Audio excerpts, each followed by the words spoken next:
bleed green? Are you an ultimate Eagles football fan? Well, you're in the right place.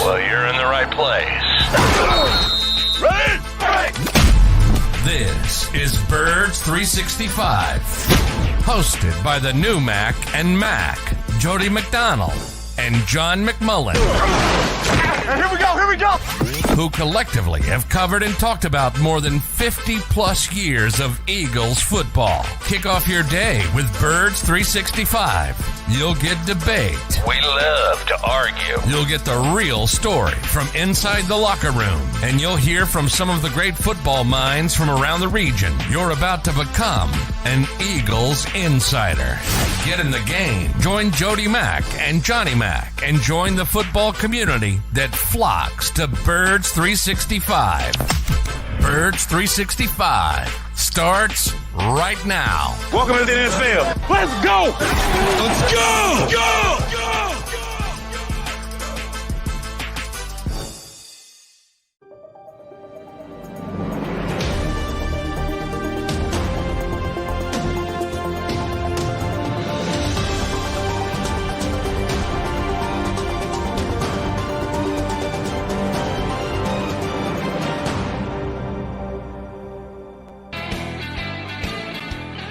And a good morning, Birds fans. Appreciate you streaming in here to Birds 365 on the JAKIB Media YouTube channel. You got Mac and Mac, John McMullen, and Jody McDonald here with you for the next couple hours to talk Philadelphia Eagles football and the rest of the National Football League, which everybody got a big breath yesterday. No Tuesday night games.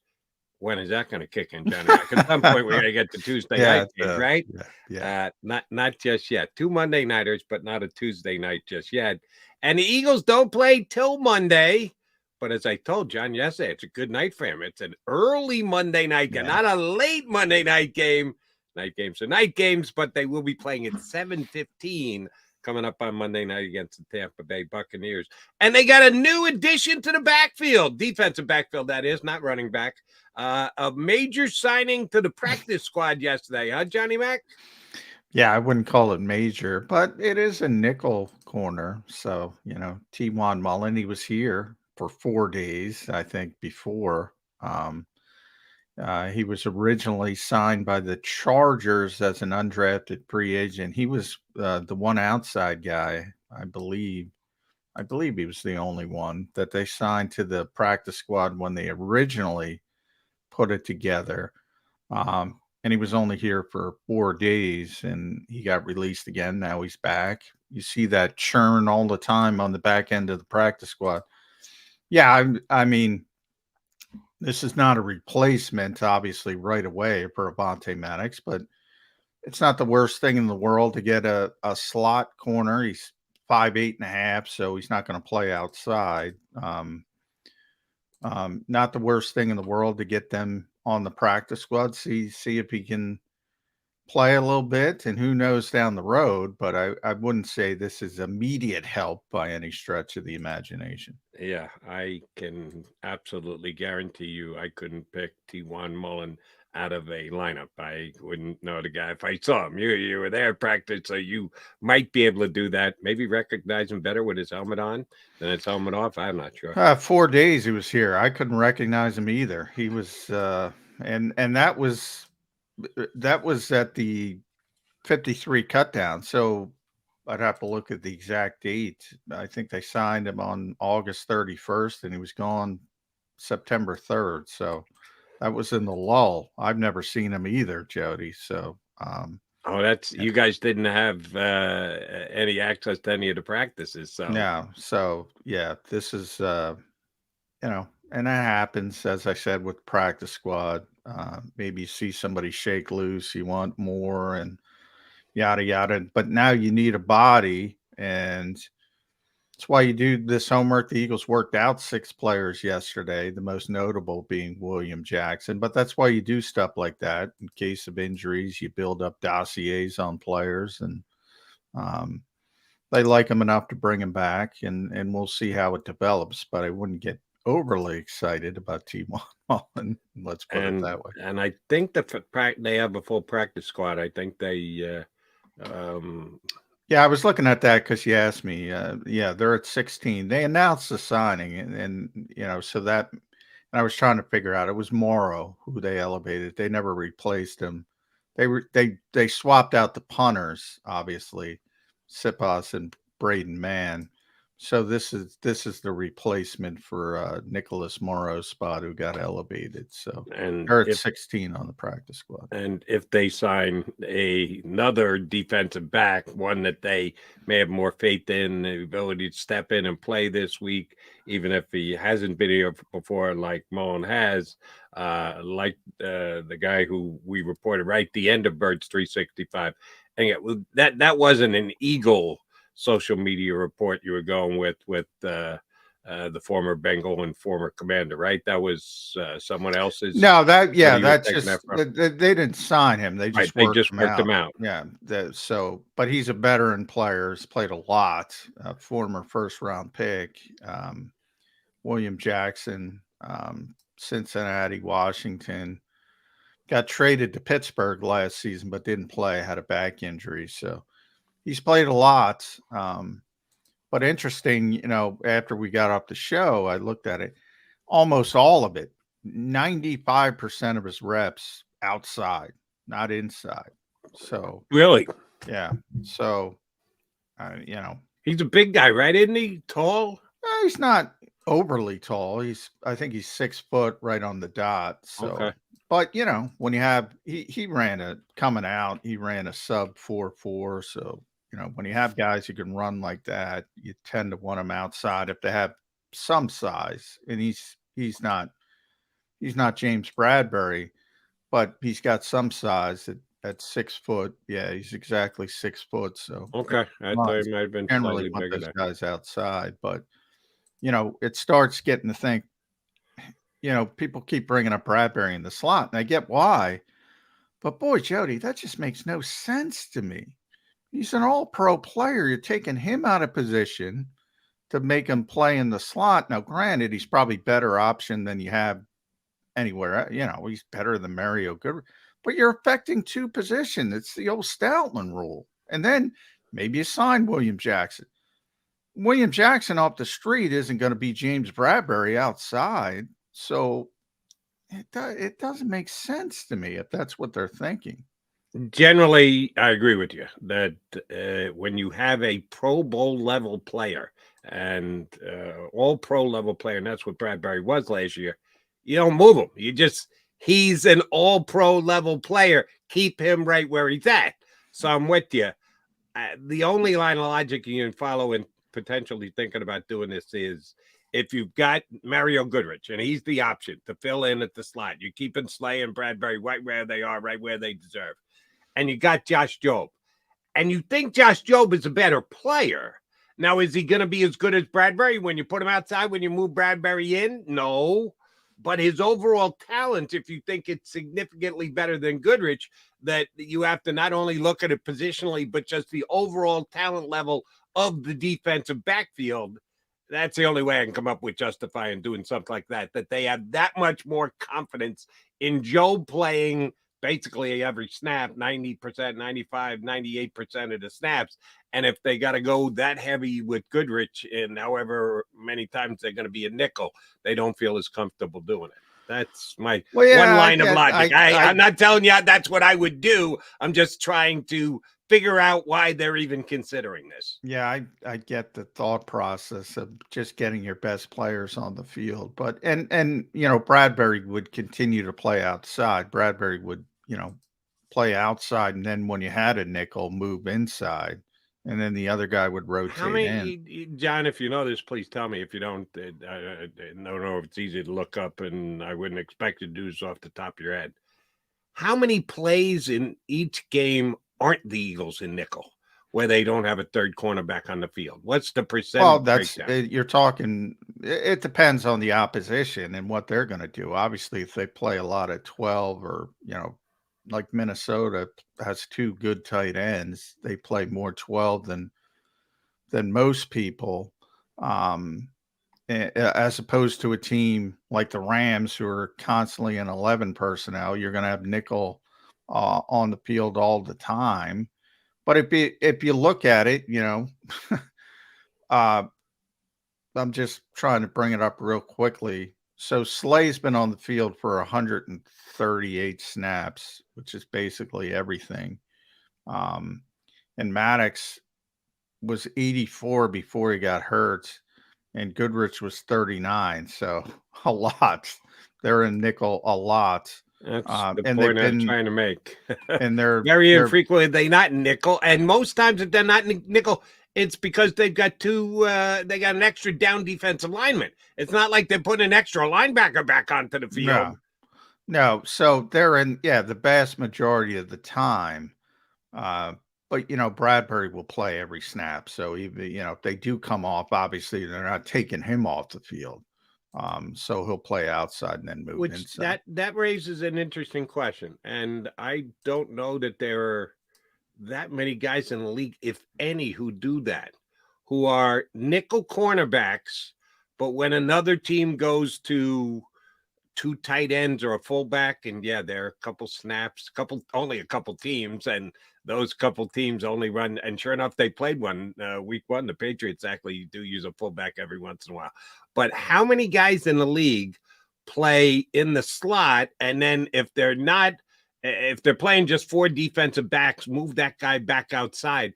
I would think that's kind of a difficult task. Not that I'm saying James Bradbury couldn't do it. He's as cerebral a defensive back. You say it all the time, and I agree wholeheartedly, about as cerebral a defensive back as there is in the NFL. But that's a tough task to go from playing nickel to outside to back into nickel, to be able to move from position, those two pretty different positions, play in, play out type thing in a National Football League game. I don't know anybody who does that. Do you? Well, we just saw one who used to do it in Arizona, and that's Murphy, who's now on Minnesota. He used to do it in Arizona. There's not a lot of them. And there's some guys who could do it, but I think it's got more to do with the other players. Like we always talk about traveling as well, like Slay. You should travel Slay.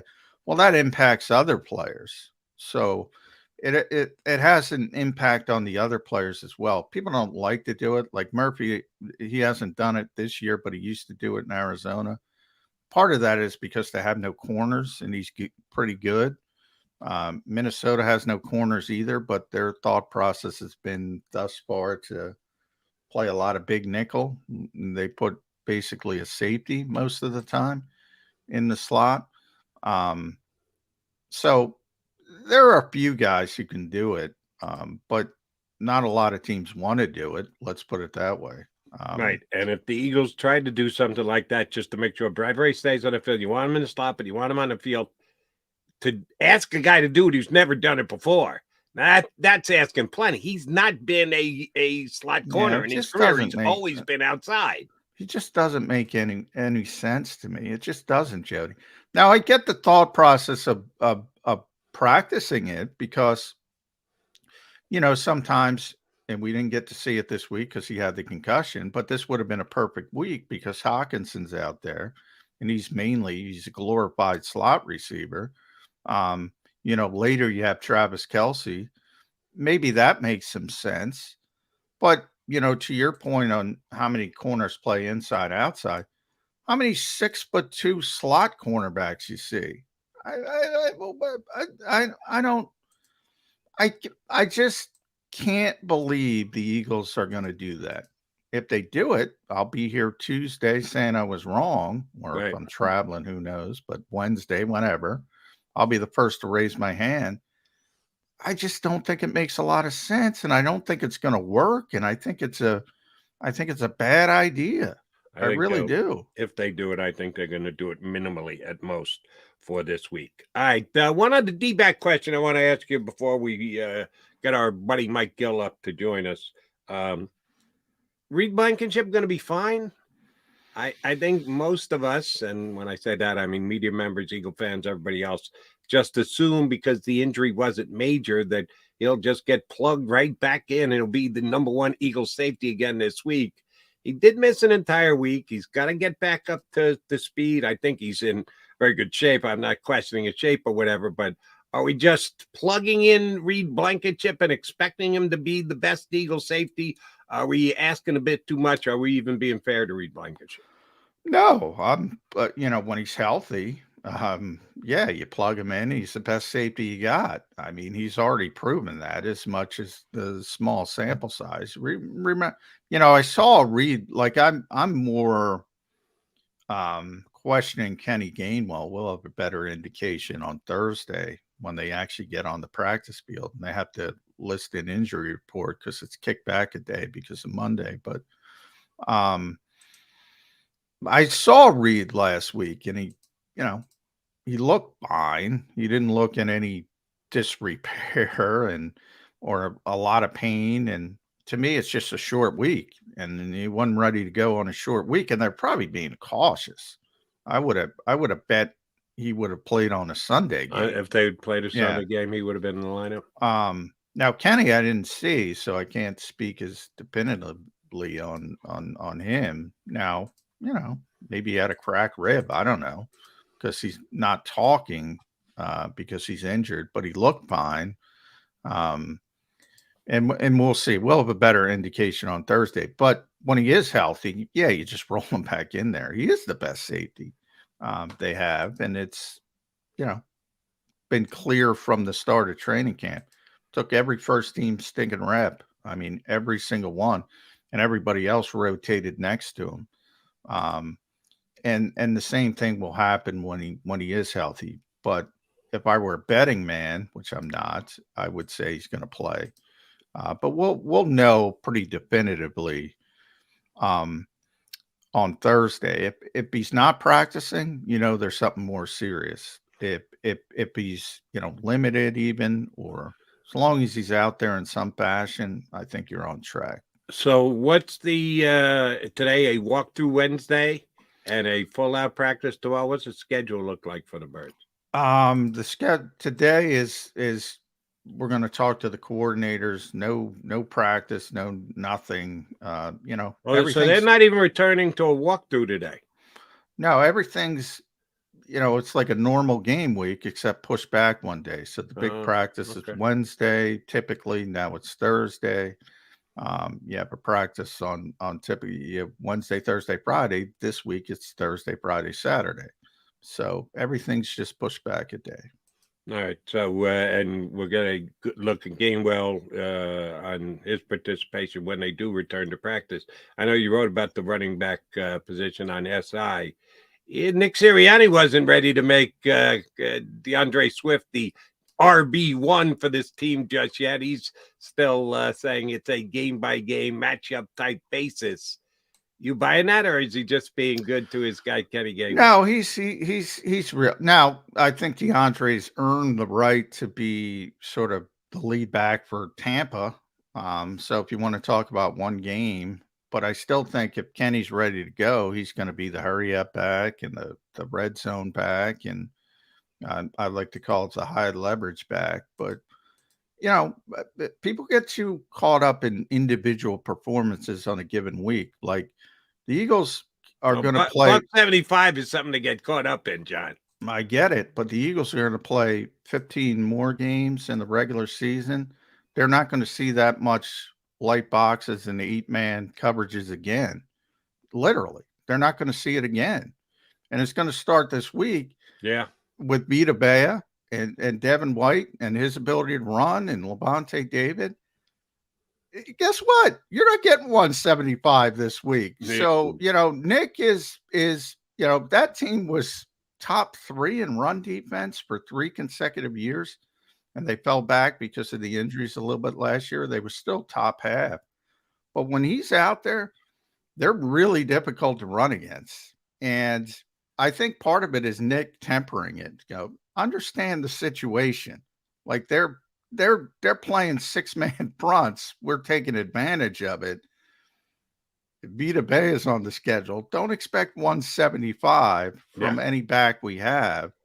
But people, I get it why people get caught up in it, but you got to look at the context of what happened. Right. I think there's no chance the Eagles going to rush for one individual player is going to rush for 175 this week against Tampa. Not happening. but somebody's going to get more carries than everybody else. And everyone expects it to be on DeAndre Swift. How does Kenny Gainwell, if he's good to go, and we don't know that yet, but we're assuming that, how is he going to fit in? How are they going to use their running game? You're right. Check it this week. They're not going to use it this week like they did last week. The passing game is going to have to get up to speed a little bit more. If DeAndre gets 110 this week, it's a better game than he got 175 last week.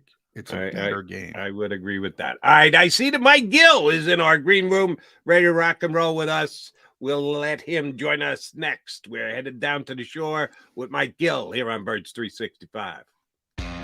Go to get your game on. Go for the beers. Go for the cheers.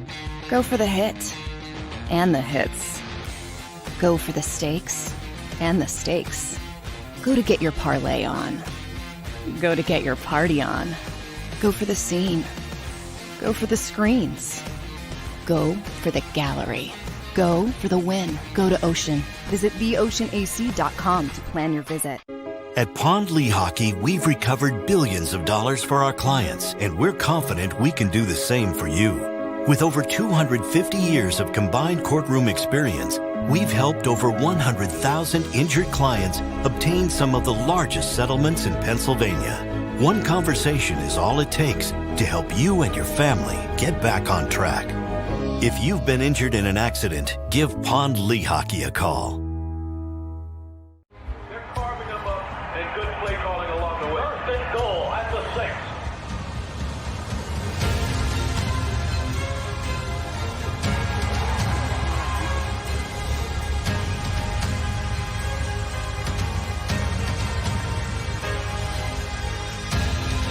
On the field of life, First Trust Bank is there for you. Champions on 3. 1, 2, 3. Because Philadelphia dreams deserve a Philadelphia bank.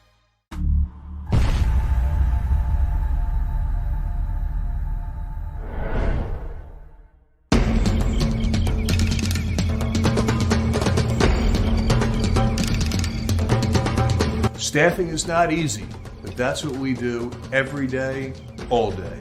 The key to our success is storytelling, asking the right questions to find the right people. Hi, I'm Gary Kane, president of Kane Partners. We want to be your staffing partner.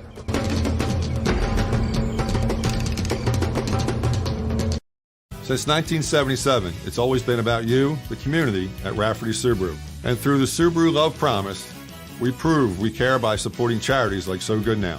So Good Now helps kids in under-resourced areas by connecting them with student athletes to serve as mentors. We remove barriers so athletes can help youth in the corners of our communities where light and love are needed most. When you choose Rafferty Subaru, you help organizations like So Good Now. It's all about you at Rafferty Subaru. Do you stream on a Roku, Fire Stick, Google TV, or Apple TV? Now you can watch 6ABC 24/7 with the 6ABC Philadelphia streaming app. And the big story on Action News? Search 6ABC Philadelphia and start streaming today. EAGLES, Eagles.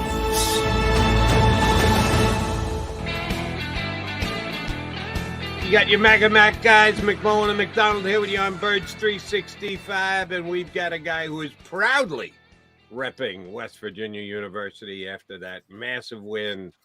I do want to start there against Pittsburgh this past weekend. Mike Gill from the Sports Bash down the shore, ESPN Radio, good enough to hop on with us on Wednesdays. What time did that West Virginia-Pittsburgh game start the other night? It was like 8 o'clock. I was going to say, because I was already on the air at 10, and the game was only starting the second half when I said, damn, they must have started this one late. And I was watching a different game, and my producer was watching that one. I don't know why. Where he's going, are you watching this Pittsburgh-West Virginia game? And I said, not a lot. He goes, oh, it's great. It's backyard brawl. It's punch him in the mouth. It's a defensive struggle. Yeah. That's the kind of fan that he was. But it's okay. I'll put it on for a little bit. And he was right. It was that kind of a game.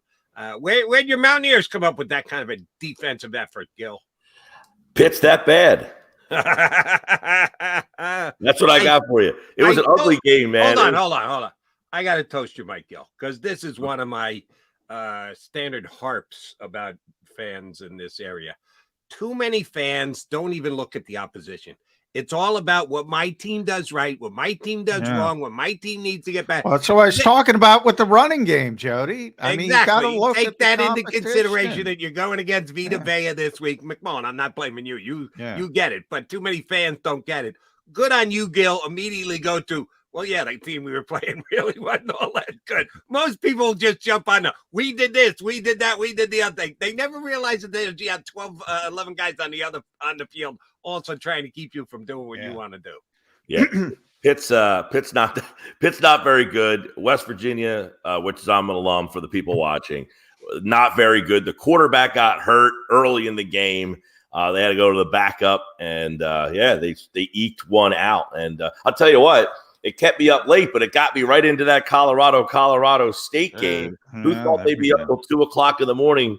I stayed up after 2:00 to watch the stupid overtime because I was already up till 2 2:00. By the way, the biggest my biggest problem with the backyard brawl, they didn't play it for like 10 years, right? They changed conferences. Yeah. That's absurd. Yeah. They didn't play that game. Well, West Virginia played Penn State this year and next year for the first time I think since 93 was the last time they played Penn State. So, yeah, the next couple of years, you've got a couple of these old big, what was it called back then? Like it was a little before my college football time, like the something 8. Yeah, I don't even know. I'm so mixed up with the conferences now. I can't tell you, who's where, when they're moving. But clearly we're going to, super conferences, and I don't know. I like tradition, and they kind of ruin that. When you have Rutgers in the Big Ten, and by the way, when there's 40 teams in the Big Ten, what does the Big Ten mean? It just bothers me. Yeah, and they're not going to rename it to the Big 18 anytime soon, but they probably should. And just quick aside, and we'll get to the Eagle fans, I promise you that. The best conference in college football is you just go SEC, and then boom, you've stopped the conversation. So Big Ten guys, what are you talking about? Big Ten? No. The best conference in college football so far has been the soon-to-be dissolved Pac-12. Pac-12. They've been the best conference in the first 3 weeks of college football. At least the Pac-10 moved to the Pac-12. They never moved off the Pac-12, but now it's going away. Now they're down to the Pac-2. Yeah. So, yeah, but that's college football. And by the way, check out what Lincoln Riley, that goofball. But who, by the way, Howie Roseman loves Lincoln Riley. Loves him. That was his first call when they were looking for a new head coach.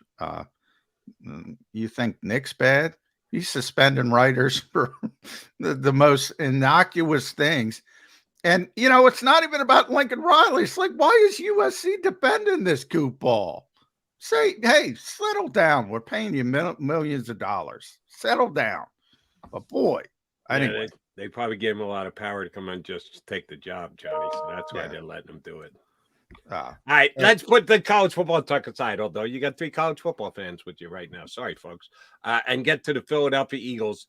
John didn't give a number, so I'm going to give one instead and see where you land, Mike Gill. After rushing for 175 yards last week, I'm going to set the over-under number for DeAndre Swift this week at 51.5. That's a pretty big come down from 175 to 51.5. You going under or over DeAndre Swift rushing yards at 51.5? I wouldn't be surprised if it was under, and there's precedence on this. He ran for 144 against the Eagles on opening day last year and never sniffed 100 the rest of the season. His next highest total, off the top of my head, I'm pretty sure was 78 yards, and that was about 15 weeks later. So really? I wouldn't be surprised at all. And look, I don't think you're going to see the Eagles just come out and feature Swift and not play anybody else. I mean, if Gainwell's healthy, I'm imagining he's going to get back into the picture in some capacity. I don't think the Eagles view Swift, even though he had a monster game. Keep in mind, Boston Scott got hurt in the game, he probably would have kept getting some carries, and they would have been rotating those guys. He was at Boston, was at 8 yards a clip. So so I don't think they look at Swift as a guy they're going to turn around and hand it to 20-plus times a game. And if he's only getting 10 to 12 carries,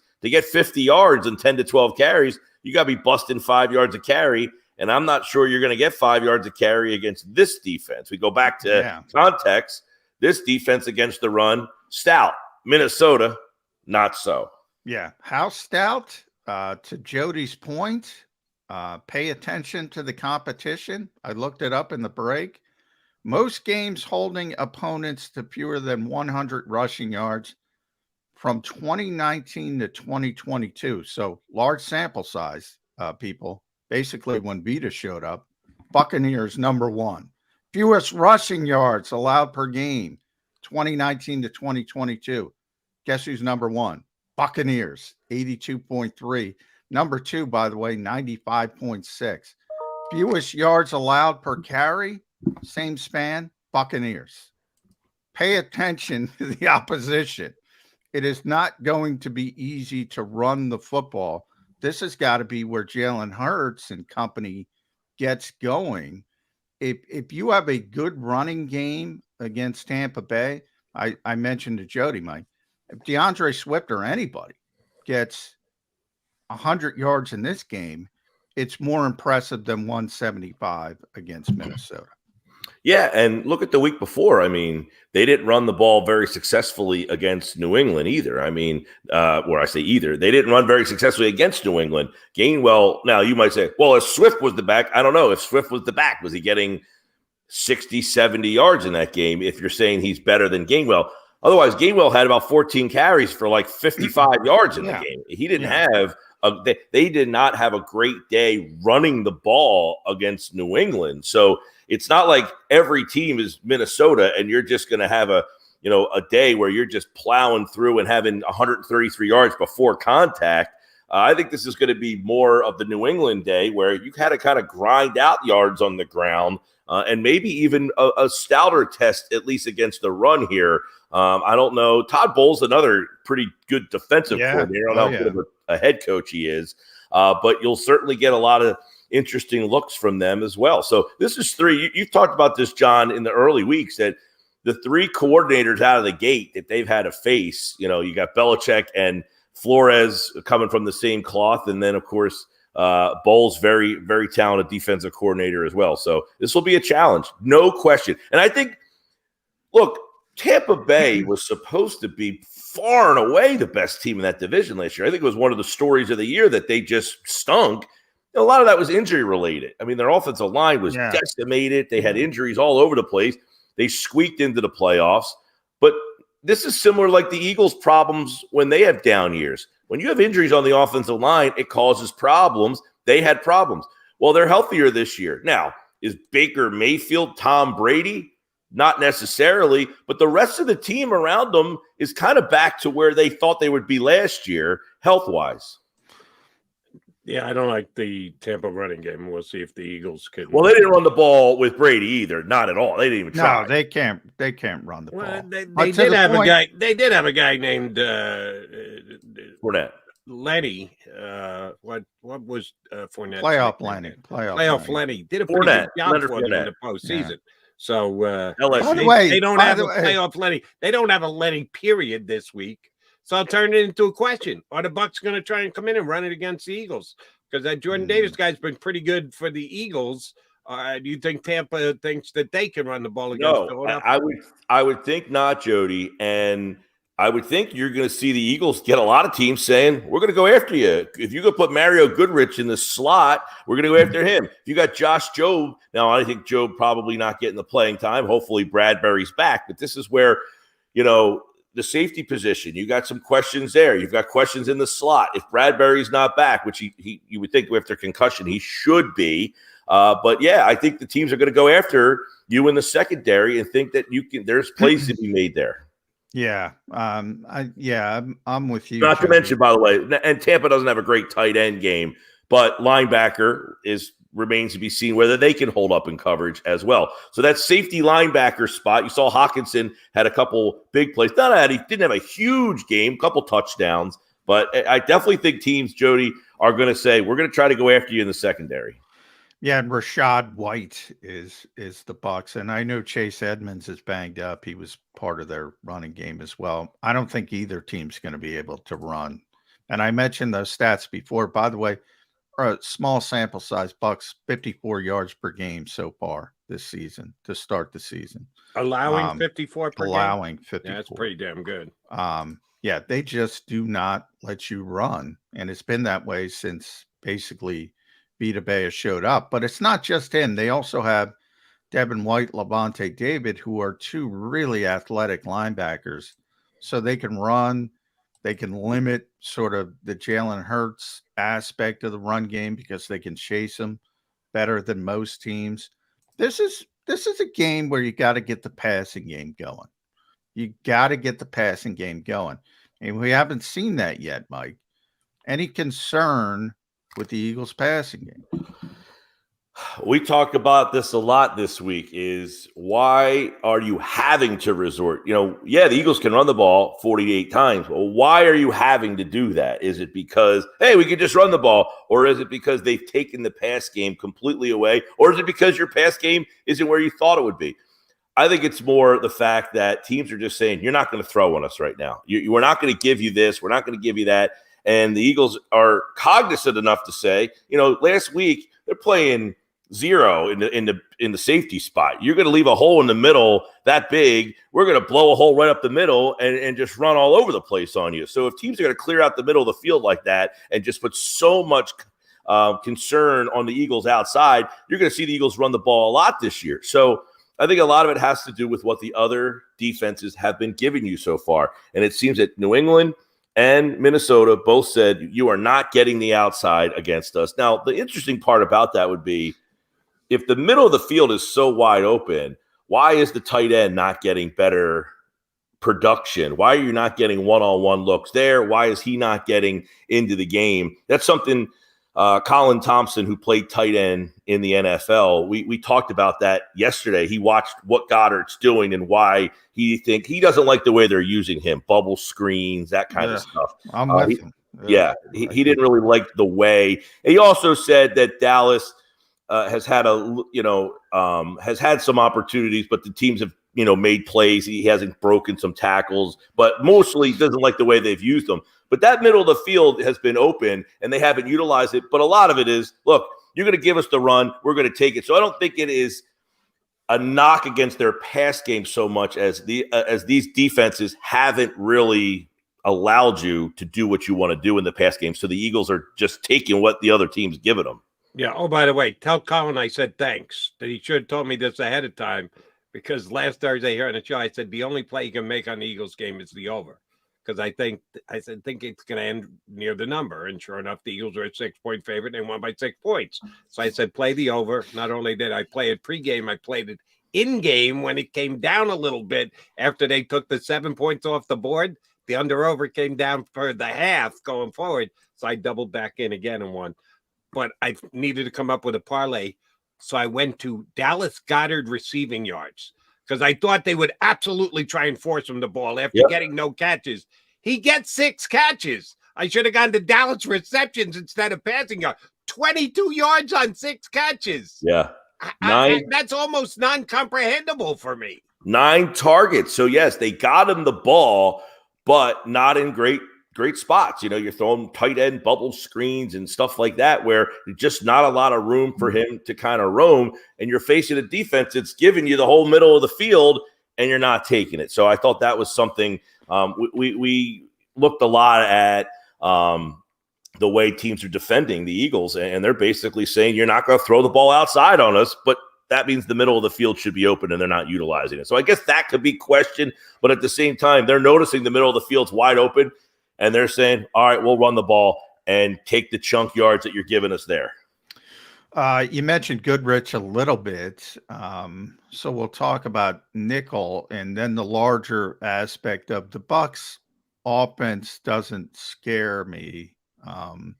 shouldn't scare many people. We talked about the running game already, except for one guy, Mike Evans.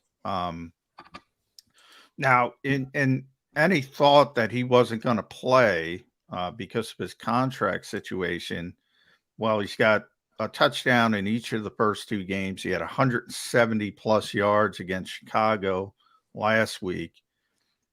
For all the talk about all the great receivers, you rarely hear about Mike Evans, but man, 1, 2, 3, 4, 5, 6, 7, 8, 9 consecutive years over 1,000 yards. This will be number 10, and he's going to get there as long as he stays healthy. Especially with Bradbury, we don't know. We all assume he's going to be back from the concussion. But you have Goodrich, you have Job. Not a lot of experience when Slay and Bradbury aren't out there. How concerned are you that Baker Mayfield might hit a big one to Mike Evans? Yeah, Mayfield's played well, by the way. You talk to the people in Tampa, they're surprised at how he's played. I think it's a big thing, especially if Bradbury doesn't play. One of the things I talked about last week that I thought could be a concern is you got a lot of young players who haven't played with each other, and communication, I think we talked about this last year when the Eagles played Minnesota. You're like, well, Minnesota plays a similar defense to Philly. They just don't communicate very well. And that's why you see so many breakdowns in their secondary. Philadelphia had a lot of guys who played with each other, good communication, don't see the breakdowns. I think you saw it last week. There was a breakdown on the play, Josh Jobe. Yeah. And you're saying, well, who's the safety? I don't even know this guy's name. He didn't play any safety here. I never played next to him.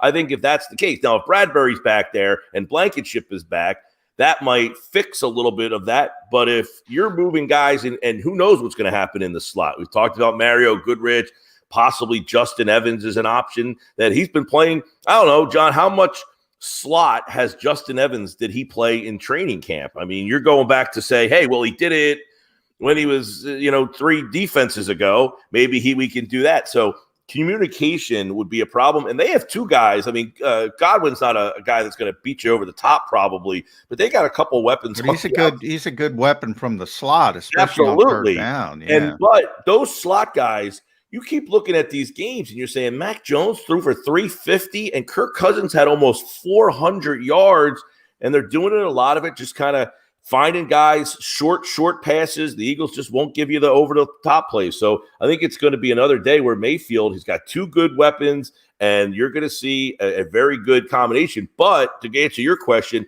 you keep going underneath. That's where you get hooked up 1 or 2 times down the field. And you got a guy like Mike Evans is a heck of a lot better playmaker than Bourne in not better than Justin Jefferson, but you saw Jefferson had 155 yards against you.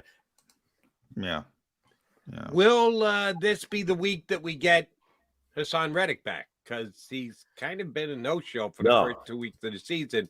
No, he's got that big club on its hand, and if you don't think that's affecting him, then you're not paying close enough attention. But if you're out there, if you're playing, you're expected to do what you usually do, and Hassan really hasn't been any kind of a factor the first couple weeks.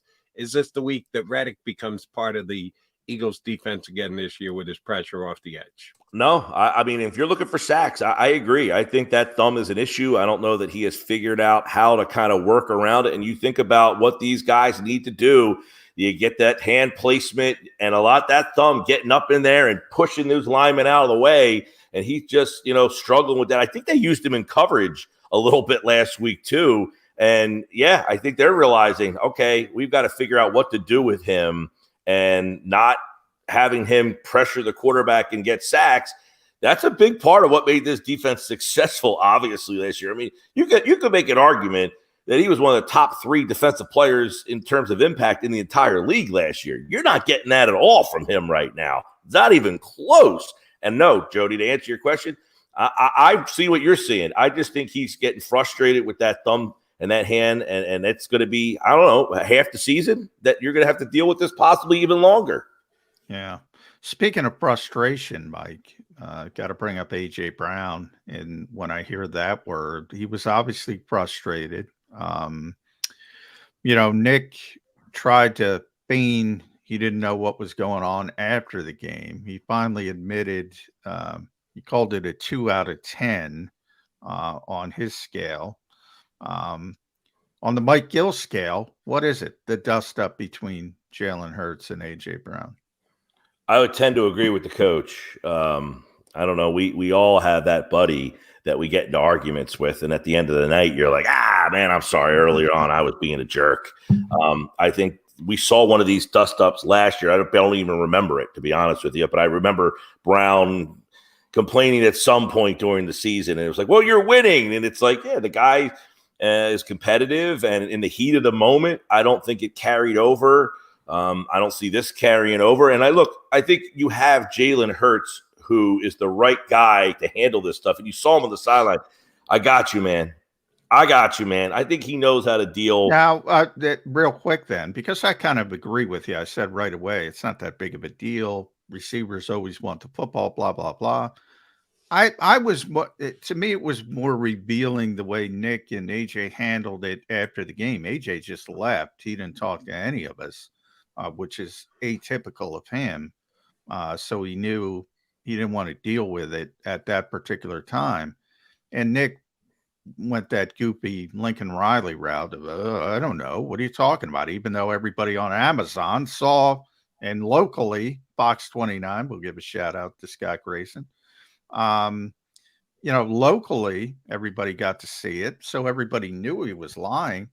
I kind of took it as this team is too tightly wound, man. They know the expectations. They try to play it down. They try to go, it's week to week. It's all about Tampa Bay this week, not looking ahead, yada, yada, yada. I think for the most part, they do a good job with that. But I think they're tightly wound, Mike Gill. Am I overstating that?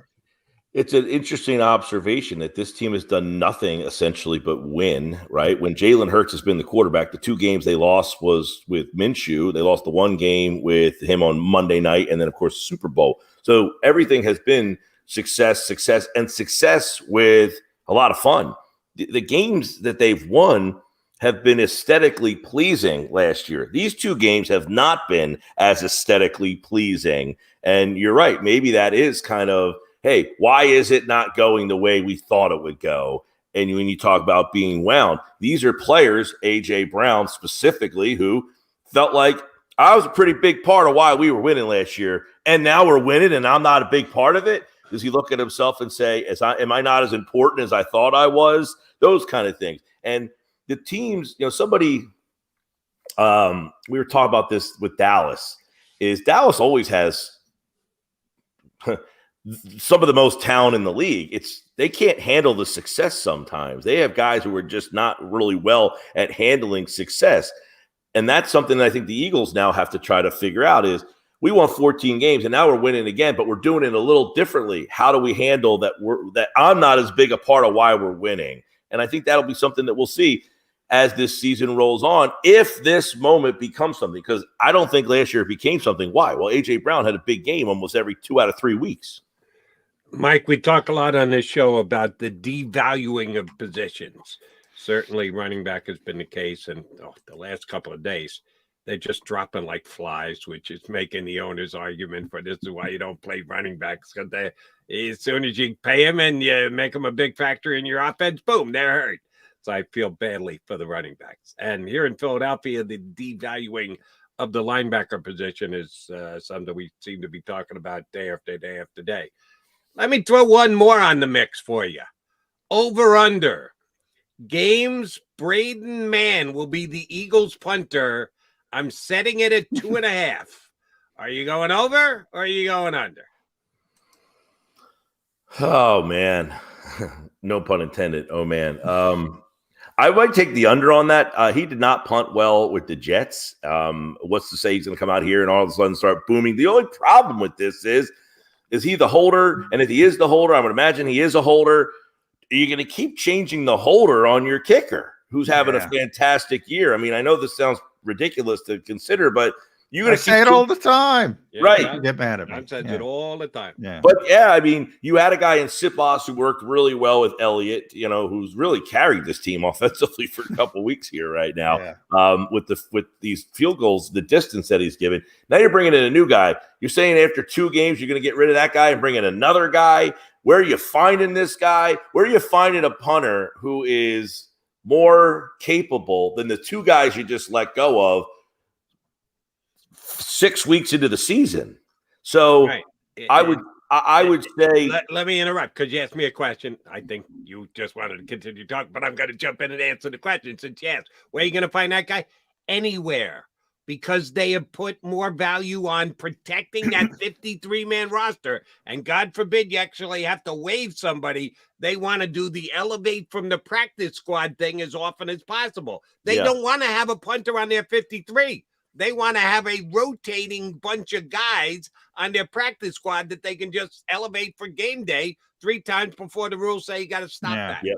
And I think that's a byproduct of this year having an inordinate amount of talent that they just didn't know what to do. They didn't want to release a guy like Ojomo and put him on the, like they had guys they just didn't want to release. So they're trying to, so I think this is more of a byproduct of that than them completely devaluing that spot because, they've had a run of punters where they've kept these guys for a while. You had Dirk Johnson here. It felt like forever. You had a bunch of guys that had punted here for a while. So I think it's more of the depth of their roster than it is them devaluing that spot. Yeah, but what is it? You bring it, man, maybe this is my bitterness of losing the 53-man roster pool because I didn't project Howie's slavish devotion to the young players with upside. But now that it's clear that they have some injuries, these guys aren't freaking playing because they're not ready to play. So, and then you're in all this conundrum from the practice squad standpoint. And I only got 3 elevations for Sipas, and I only got 3 elevations for Covey, and I only got 3 elevations now for Braden Mann. And these guys aren't playing. And, they're not Jordan Mailata, where you have this enormous talent that maybe says, well, maybe we'll try to tap into that. Did they get kind of freaked out by Jordan Mailata? And they're like, oh, we can't lose this guy. We can't lose this guy. And then when it comes, and I'm talking about the cornerbacks, you need them, but they're not playing them because they're not ready to play. So I feel like there has been, I think I was talking to you about this, John, on my show the other day. I feel like every trade the Eagles made over the last 3 years or so, it's like a baseball team that says, just throw me an arm, and you get some single A kid, and you're just hoping. And the Eagles were like, just throw me a corner. How many corners have they had that have come and gone, and none of them have seen the field? And you're like, okay, you have a situation now where Maddox is out for the year.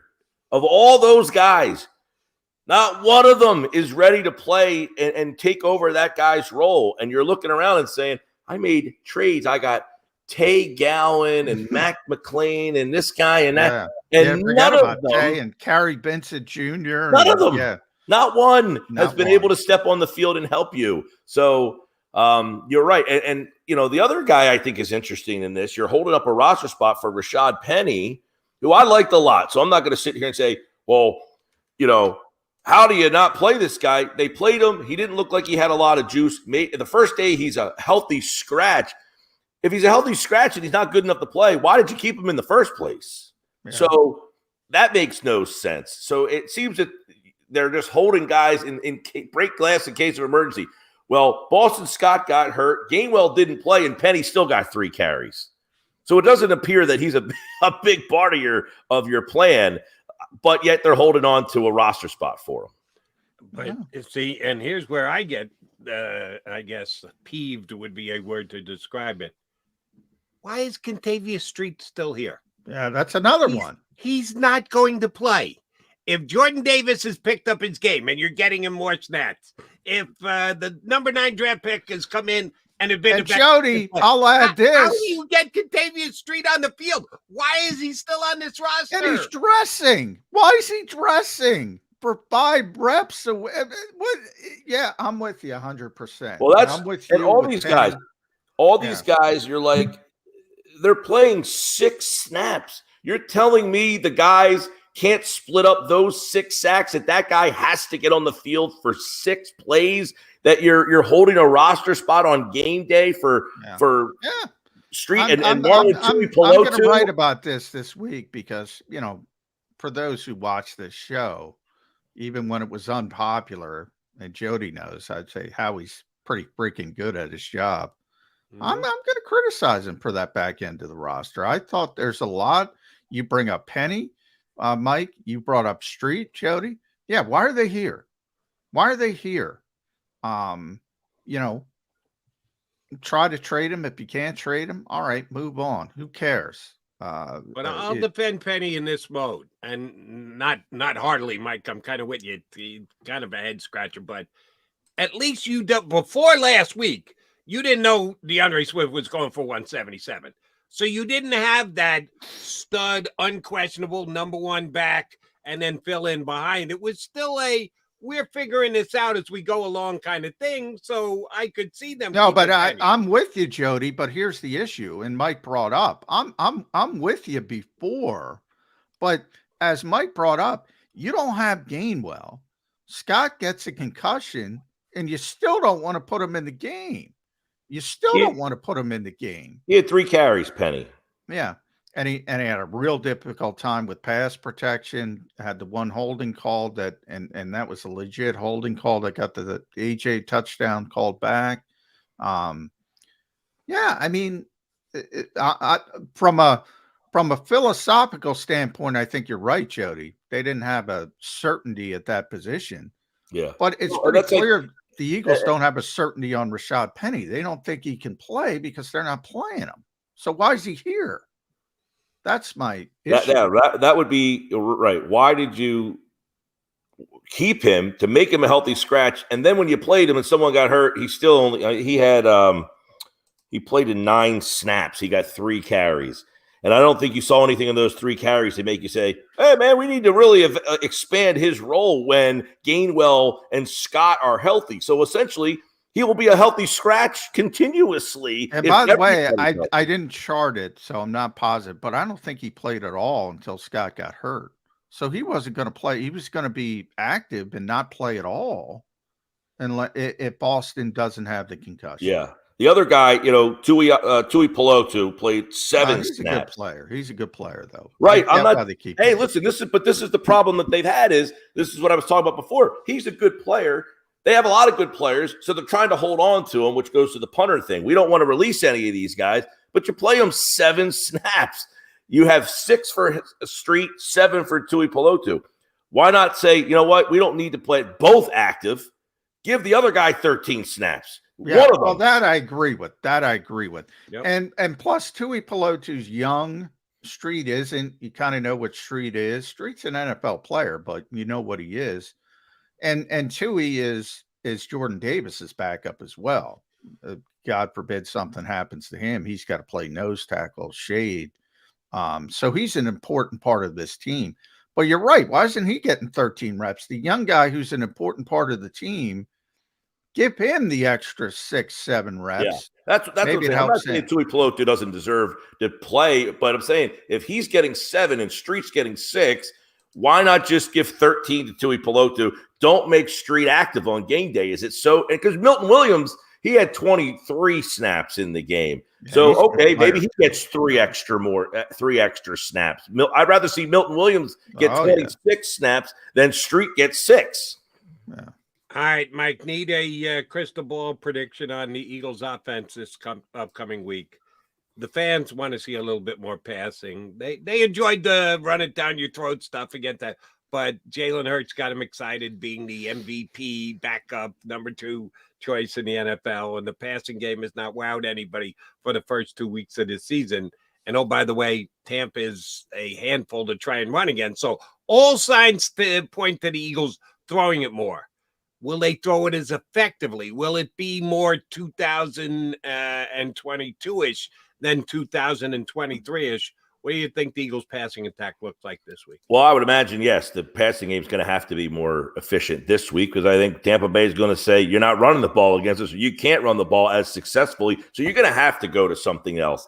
And this will probably be the week, I would imagine, with the extra time. And as we talked about, maybe a little stewing after that game. Extra time. We sure that AJ and Jalen actually talked at any point during the extra time that they had off.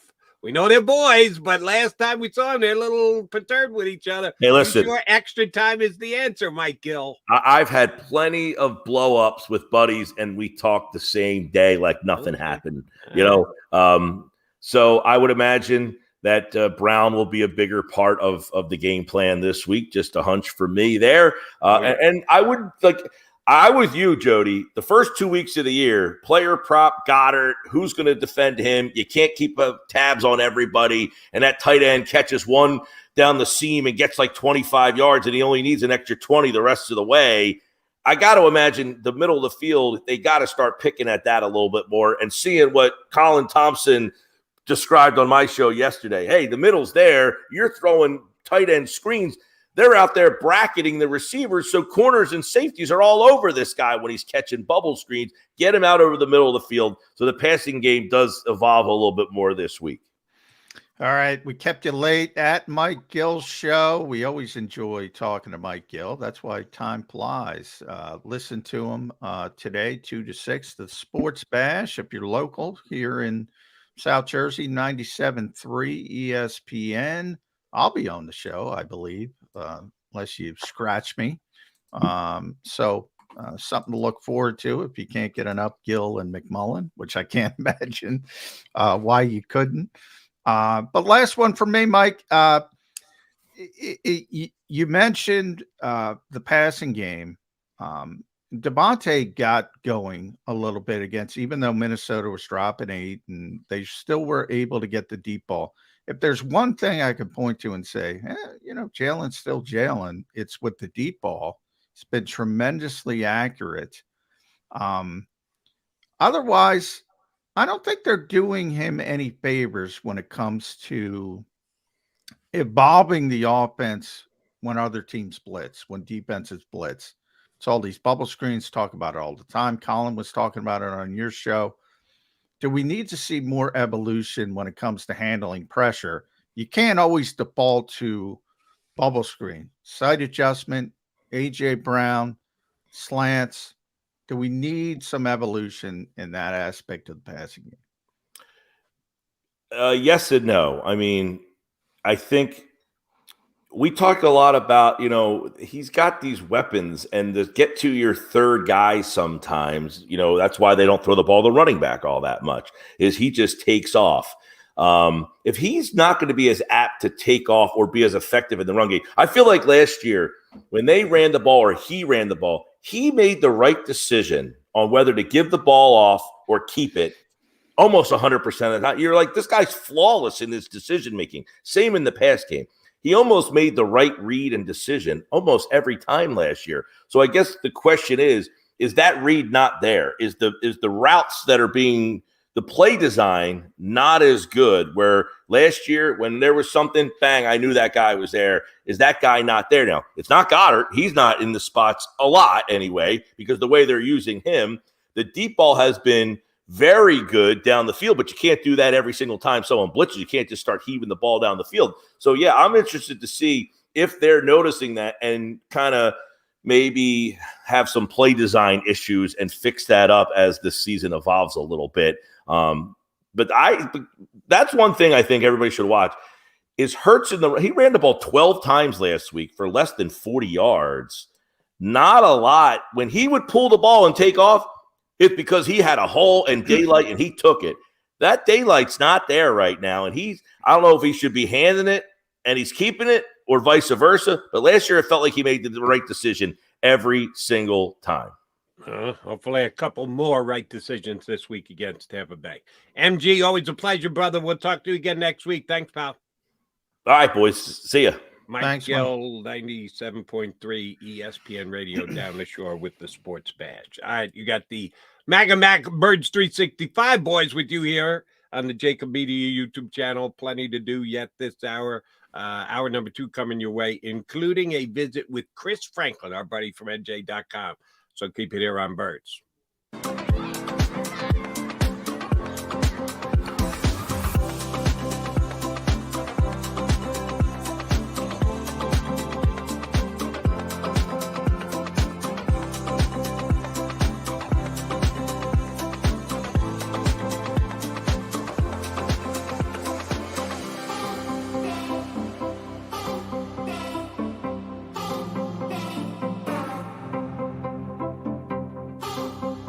If you own a company and you're not producing a podcast, you're missing out. The public consumes messaging when they're ready. Join the professional podcast network of companies and let JAKIB Media Partners put you in the podcast arena. Come to our professional studio, or we'll come to your place of business and professionally produce your company podcast. Call JAKIB Media right now at 267-261-3428. 267-261-3428. Heading down the shore. Have a ball once more. Here, imaginations run wild and time stands still. Because here, you can find the best of the Jersey Shore, all on one 5-mile island. So leave the old you behind and get lost in the woods. Wild, wild, wild brigade.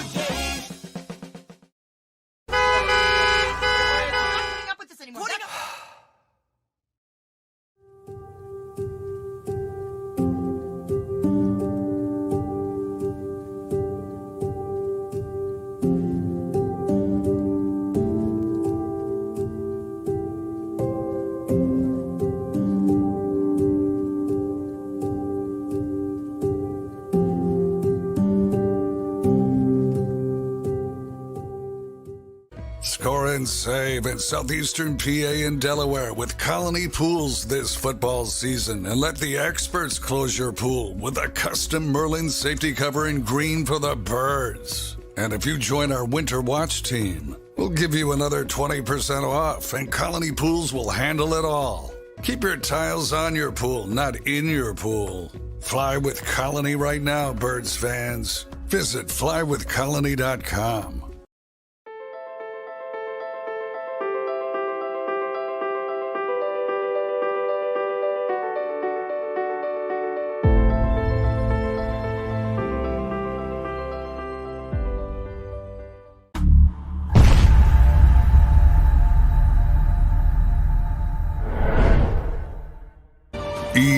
EAGLES, Eagles.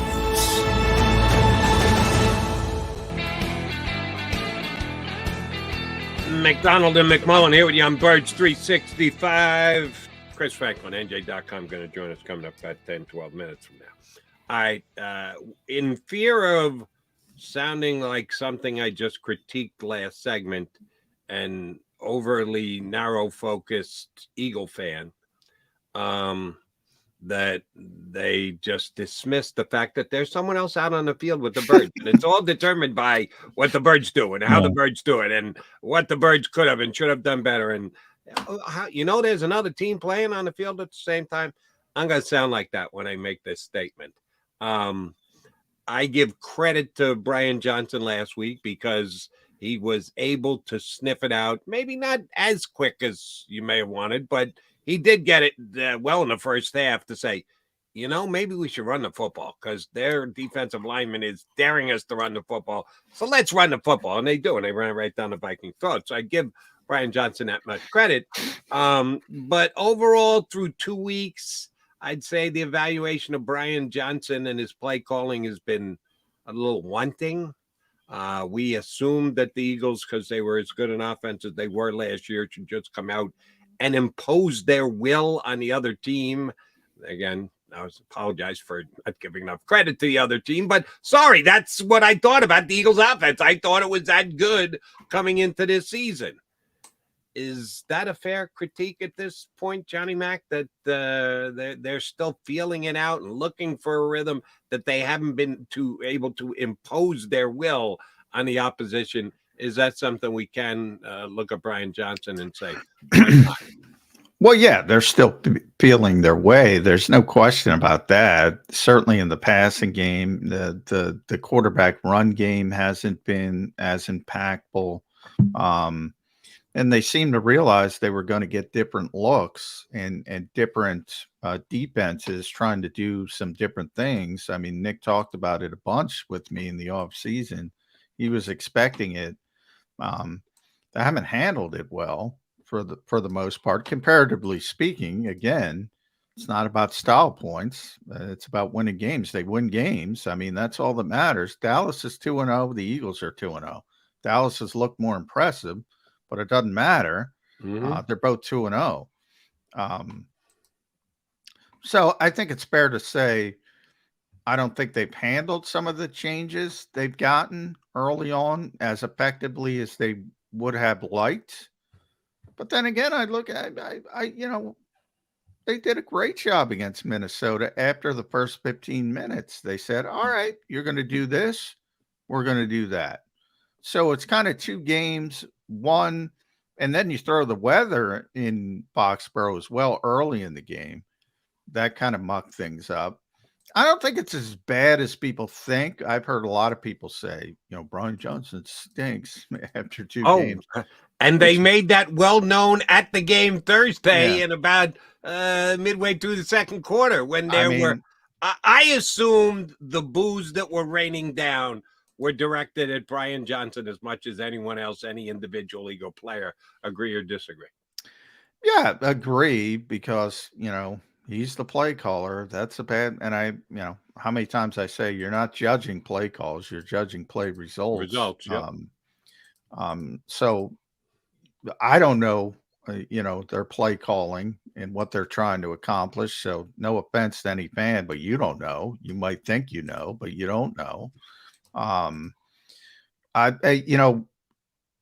2 games so far, I would say, week 1 was a little bit of a disappointment. I think week 2 was a solid job. It just didn't go the way, it's interesting because typically when the Eagles run the football, everybody gets excited about it. I don't know. For some reason this year, it's changed a little bit. They want the passing game. They did what they had to do to win the game. So I put a check mark in week 2. I said, that's a good job. Other people obviously look at it differently.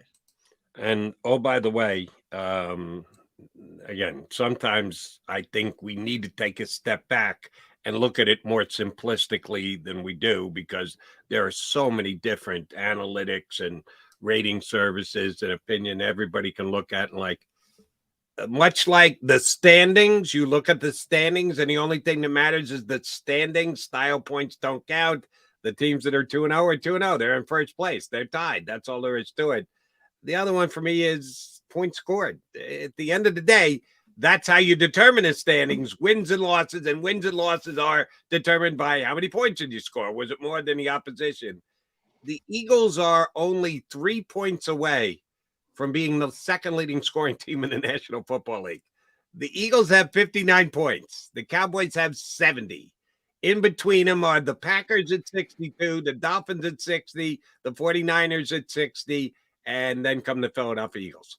So if you gave the Eagles 3 more points, they'd be number 2 behind Dallas. Yeah. They got one. Well, and football's a complimentary game. We know what happened. I mean, they had a 7-yard field at on one touchdown on Thursday. So, I mean, I give the defense more credit than the offense for that. So I get what you're saying. Ultimately, doesn't matter. It's a complimentary game. Who knows if Justin Evans doesn't make that play on special teams. I mean, that's a bad punt from Sipas that probably cost him his job, because the Eagles are looking at it from, Powell returns it 20 yards. The Vikings are set up, but he fumbles at the end. And a big play for Minnesota turns into a big play for Philadelphia. So they've done a good job when it comes to turnovers. Avonte Maddox swiped at the football early and gave him another short field. The defense has done a good job creating turnovers early in the season. There's a lot to that. I would say overall, the offense hasn't been as effective as we all expected. I think that's fair to say. But I think part of it is they're getting different looks because people couldn't stop them last year, and they're still trying to figure out some of those new looks they're getting. Understood, but the Cowboys have 2 non-offensive touchdowns too, and nobody's thought, the offense, give the credit to the defense. The Cowboys have a special team touchdown. Well, they have the best defense in the NFL. I'm giving the credit to their defense. Micah Parsons looks like, I don't know, he looks like a movie villain. a horror movie. I mean, nobody can block the guy. Nobody can stop the guy. They have the best defense in the NFL through 2 weeks. They do. Well, and they have the highest scoring offense in the NFL after 2 weeks too. So they are clicking on all cylinders. We got to give the Cowboys the credit for what they've achieved. But again, as we've now said a couple of times here, they're 2-0. Eagles are 2-0. 9 teams are 2-0, and it doesn't matter how you get the 2-0. Get the 2-0, and then we'll have week number 3, and we'll cut that number down by a little bit. A couple of the undefeated teams will probably come off the board. The Eagles just have to make sure that they're not one of them. They take one of them off the board because the 2-0 Eagles take on the 2-0 Bucs in Tampa on Monday night.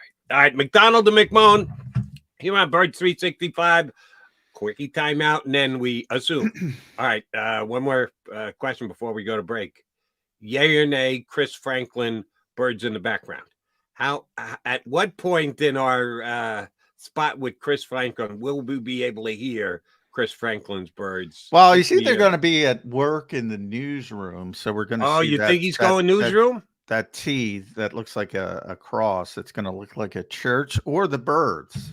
Which one's it going to be, Johnny Mac? Make a call. I'm going to go. It's a nice day. I'm looking out. That's why I'm looking out the window. I'm going to say the Birds are going to be here. You think he's going outside, huh? Yeah. We'll see if we get the Franklin Birds in the background in the interview when we punch up Chris Franklin from NJ.com next here on Birds 365. Go to get your game on. Go for the beers. Go for the cheers. Go for the hit and the hits. Go for the stakes and the stakes. Go to get your parlay on. Go to get your party on. Go for the scene. Go for the screens. Go for the gallery. Go for the win. Go to Ocean. Visit theoceanac.com to plan your visit. At Pond Lehocky, we've recovered billions of dollars for our clients, and we're confident we can do the same for you. With over 250 years of combined courtroom experience, we've helped over 100,000 injured clients obtain some of the largest settlements in Pennsylvania. One conversation is all it takes to help you and your family get back on track. If you've been injured in an accident, give Pond Lehocky a call.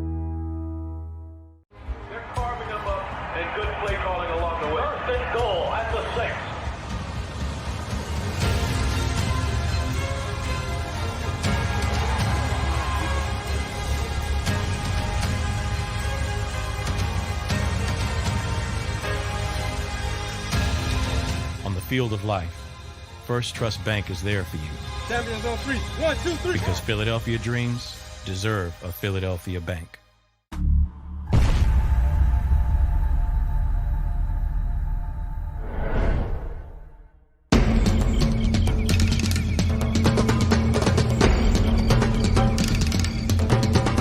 Staffing is not easy, but that's what we do every day, all day. The key to our success is storytelling, asking the right questions to find the right people. Hi, I'm Gary Kane, president of Kane Partners. We want to be your staffing partner.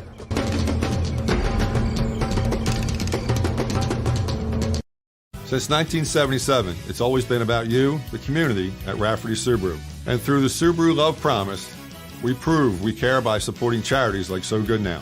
So Good Now helps kids in under-resourced areas by connecting them with student athletes to serve as mentors. We remove barriers so athletes can help youth in the corners of our communities where light and love are needed most. When you choose Rafferty Subaru, you help organizations like So Good Now. It's all about you at Rafferty Subaru. Do you stream on a Roku, Fire Stick, Google TV, or Apple TV? Now you can watch 6ABC 24/7 with the 6ABC Philadelphia streaming app. For the big story on Action News, Search 6ABC Philadelphia and start streaming today. EAGLES, Eagles.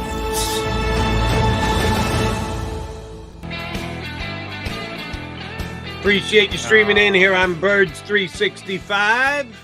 Sometimes we get it right, sometimes we get it wrong. I went Birds, Chris. It's probably too chilly out. I probably too chilly. John McMullen said it's going to be one of two things, and it's neither. Neither. He either had you in the newsroom or outside.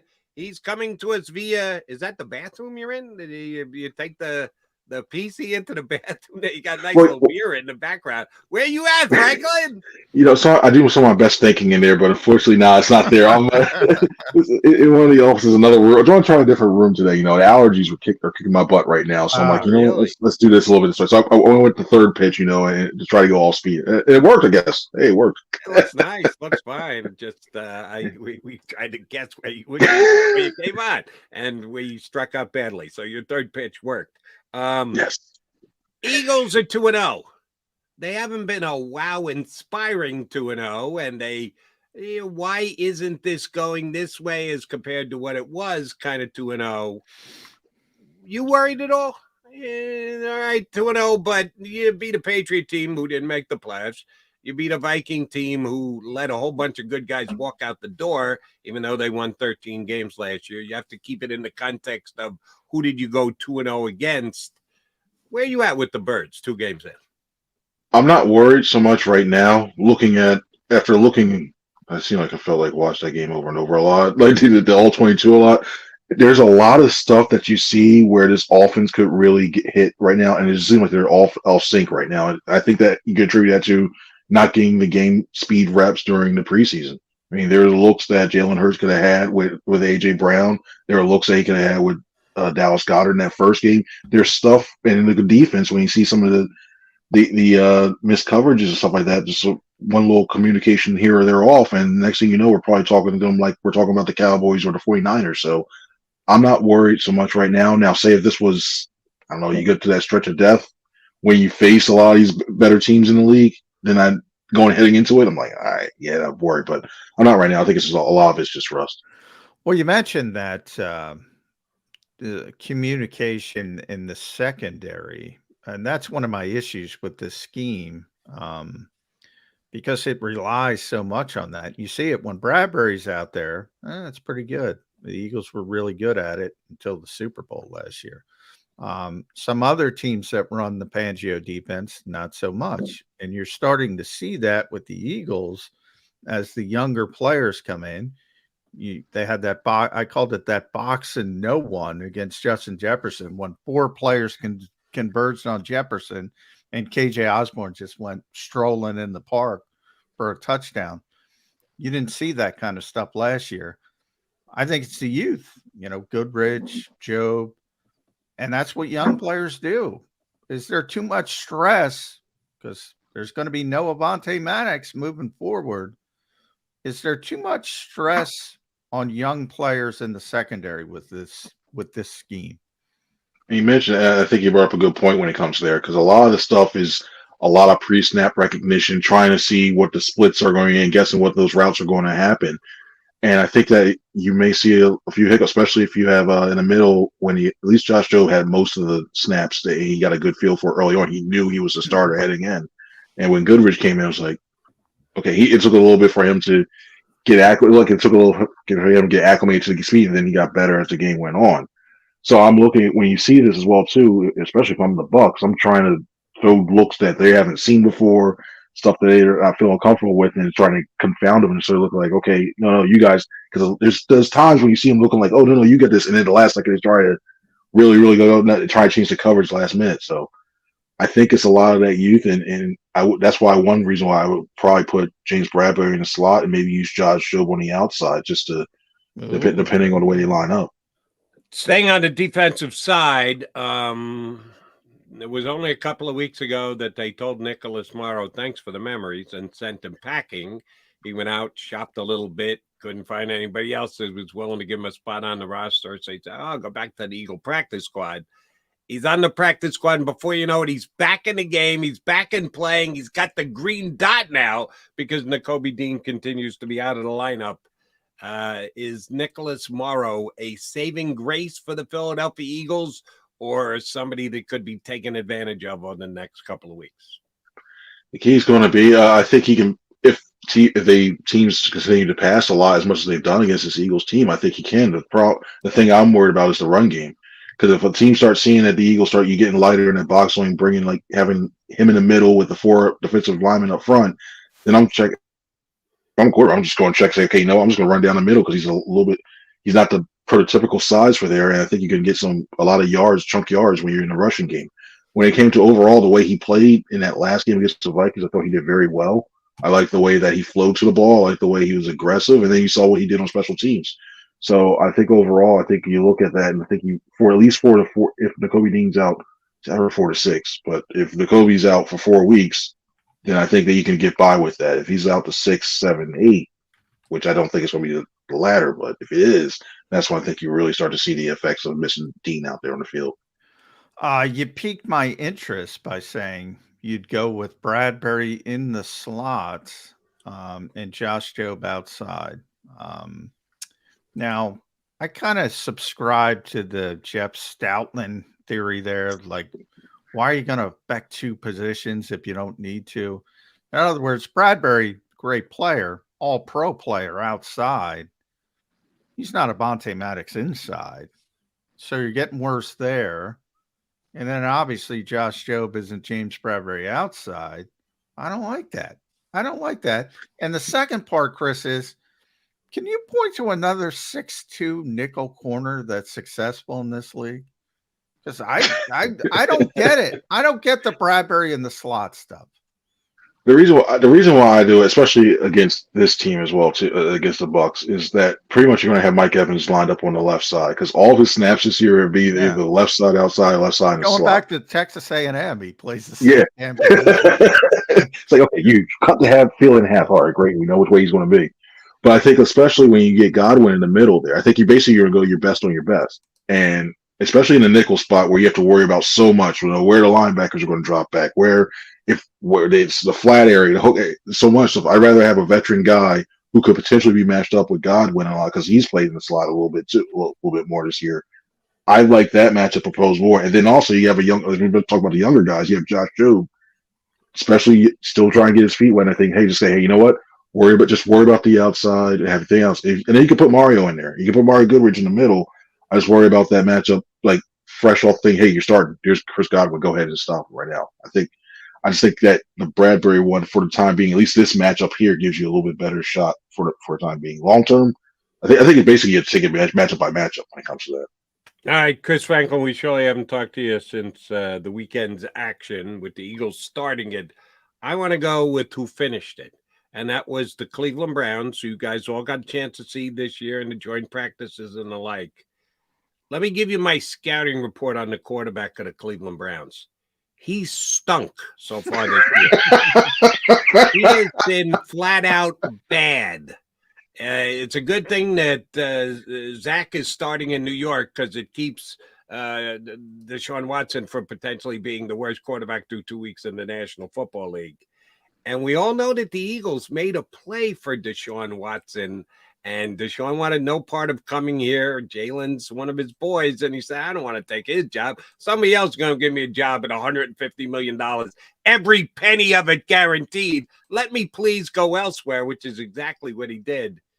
Eagles get lucky in dodging the Deshaun Watson bullet, Chris Franklin? I think if they do win a Super Bowl in this next, as when Jalen Hurts the quarterback, they should send a ring over to Deshaun Watson because making that decision because you look, he deserves that suspension, but ever since that suspension, he has not been the same.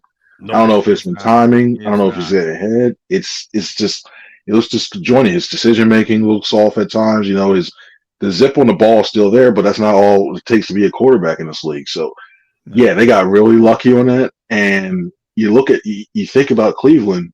And Russ, by the way. And Russell. Yeah, Russ, too. Oh, yeah, he's cooking. Whatever he's cooking is giving food poisoning. That's the way it is right now, the way he's playing right now. I'm waiting for Sean Payton to pull the plug on that. I will defend Deshaun Watson. He's not the second worst quarterback. I mean, we got Bryce Young out there. He's not ready to play. Zach Wilson, Jody mentioned. Justin Fields is just an abysmal disaster in Chicago. Now, I think that's more on the coaching staff, but nonetheless, there's a lot of bad quarterbacks. Desmond Ridder, somehow they're 2-0. I don't know how they're 2-0, but he can't throw. Yeah, there's a lot of bad quarterbacks. Josh Dobbs. I mean, there's a lot of bad quarterbacks. The thing I look at when it comes to Bryce Young, and especially in Justin Fields, at least you can see like there's reasons why. Bryce Young, I think you look at it both. You look at the offensive line. I think you look at the weapons around him. I mean, you start that one. At least there's no excuse. I mean, I look at Amari Cooper. I think he's one of the better. I'm not saying he's top 5, but I think he's one of the better wide receivers in the league. And Njoku, I think, is a decent tight end on there. And he's and they have youth on him because you know, obviously Nick's hurt now, but I mean, he had a great running game as well. You know, if you just woke up today and never watched football before, you'd say Joe Burrow was terrible over the first 2 weeks. Obviously, he's going to get it going. I assume. I hope so, because I picked him to go to the Super Bowl, so I hope so. But he's been terrible. Very small sample size. But yeah, Deshaun Watson has not been the same. And, you know, he had basically a 2-year layoff. Maybe that's a little bit more difficult than people realize. But yeah, sometimes it's better to be lucky than good. I mean, the Eagles wanted to hire Adam Gase and Ben McAdoo before they got Doug Peterson. I talk about that all the time. Yeah, they lucked out with Russ and Deshaun Watson. All right. I guess Johnny called me on the carpet, so I'm going to have to apologize to Deshaun Watson. I like passer rating more than John does. I think it's the worst stat possible to evaluate a quarterback, except for every other stat, which makes it the best stat to evaluate every other quarterback. I called him 31st. I apologize. He's 30th. Yeah. Bryce Young is actually worse than he is. So a quarterback who's got 2 NFL games under his belt is worse than Deshaun was. So I guess I need to apologize to Deshaun. Well, yeah, him 31st when he's actually earned 30th. Well, I did say Zach Wilson was the worst. Did I not? Oh, and he is. Yeah. Well, I'm not going. I'll apologize. I don't know what Justin Fields' passer rating is because I don't pay attention. But Justin Fields is a disaster. Yeah, there's a lot, and Josh Dobbs, like I said, there's a lot of bad Fields is Joe Burrow. Joe Burrow's been a disaster, but we all know Joe's a good quarterback. I mean, Justin Fields, and you and I both like Justin Fields coming out. So the Eagles did not, luckily for them. The Eagles love Zach Wilson coming out of the draft. So I never saw it with him. Yeah. I just never saw it with him because he struggled when you look at his throws to the flat area in the short passing game were iffy. Like I just never saw the love for him. He can move around, yeah, sure, but I just never saw the traits where I didn't think like, hey, this guy can be a franchise guy. Hey, this guy's going to hold a Lombardi trophy at the end. So you get that gut feel. You look at this stuff and get that. I certainly look at it now and say, what are people thinking? But you know, it's and by the way, look, I say it all the time with Fields, and I loved him coming out of the draft, and I know Jody liked him even more. But at some point, he's 5-22 as a starter, and we talk about wins and losses as not being a quarterback. I'm the first one in that line, but 5-22 is 5-22. At some point, I got to pull the plug. I pulled the plug there, and maybe it's not his fault. It might be Matt Eberflus. It might be Luke Getsy. I think is a terrible offensive coordinator. But, man, if quarterbacks get in bad situations, it really stunts their development. It really stunts their development. And Fields is a guy that I would really like to see, say, if the Denver Broncos do and find a way to move on for Russell Wilson and somehow get out of contract and just move on. Fields is a guy I would like to see with Sean Payton in that offense because I think it's a lot of safer throws. I think he can coach him up well enough to the fact that because I think when you get a guy like Russell Wilson, you just set new ways and you're like, oh, I did this beforehand, I had success. I'll listen to some of your stuff, but I know what I'm doing here. I think with Fields, he's still impressionable enough, and he's out a whole new change of scenery. He'll have a good cast of wide receivers out there. I think he's a guy that if he ever at the end of the season, if say the Broncos were to reach out to get him, I think he'd actually do well out there in Denver. Yeah, I think the biggest problem with Chicago is they've tried to kind of like the Giants a couple of years ago when. Who was their general manager? Gettleman. He acknowledged we got to improve the offense. I got to get me some hog mollies. We know we got to be better on the offensive line. And he put attention and money and draft picks. He just kept picking the wrong guys. You can understand that you need to improve in an area. it's nice that you figure that out, but then you actually have to get the players. And Chicago's been the same thing with the offensive line. They use a first-round draft pick on a first round. He's not playing like it, not looking like it. So the offensive line has been brutal for Chicago. So and by the way, they could have had Jalen Carter twice, and they took that offensive lineman. Right. Just a disaster of an organization. When you pass on Jalen Carter twice and your guy's not ready to step in and be a dominant offensive lineman as a rookie, it's going to look bad on you, Ryan Poles. And smiled about it, too. We got that 4th-round pick, guys. Yeah. The Eagles have a great quarterback, but it hasn't looked great in the first 2 weeks, Chris. So I was looking at PFF, and they have Jalen, not graded well, but not poorly. They're not saying he's playing poorly. But the most interesting part is the run game. The run game. We all know the effectiveness, the +1 that Jalen Hurts has given this team. But this year it hasn't been that. Right now, as we speak today, the 2 worst run-graded quarterbacks in the NFL are Jalen Hurts and Tua. Jalen Hurts is almost last. What the hell is going on with the Eagles' run game when it comes to the quarterback? He looks uncertain. What there's no decisiveness. What is going on there? It looks like they're using the linebacker. They're muddying it up, and it's a chess game that's going on. It's like Hurts is holding it like a split second longer to try to draw the linebacker and defense or the edge rusher where they're reading to try to declare which way they're going to go. But then they're also bringing some other guys to muddy it up to make it like, oh no, I'm not going inside. Okay, I'm going to be outside to stop that. I think that's the way they're stopping his own read. Then you look at the when it comes to like the RPO where he has the RPR or the ones they like to do that as well too. They're adjusting to that. The teams are trying to do that. They're muddying it up in the middle and trying to adjust on that edge to say, okay, we want you to throw towards the outsides. And the opportunities are there. They really are. Like they start to split a little bit. And I think it's one of those things where they needed to go back to the run just a little bit to try to settle things, to try to change the way it looked. I want to see him run more pistol to help him out. But I think if you run more pistol, I think especially do like the midline options, I think you can get more run yards out of that because I think teams are going to have to honor, say, DeAndre Swift in the backfield like a regular running back. They have to honor him in the box. So I think the correction you do right now, I think you go back to 2021 Eagles in a way. You set up the run. You force teams to actually put more in a box, and I think I'll go off of that, go play action, and go deep, and just continue to do that until teams have to readjust again. It's that ebb and flow, and I think we'll see a little bit of adjustments coming up in these next couple of days. All right, I'll be a dick again. I've done it before, so I'll do it again here. Telling you two guys how to do your job. If I had Nick Sirianni for a question in his next press conference, here's what I would ask him. How badly do you miss your blocking wide receiver?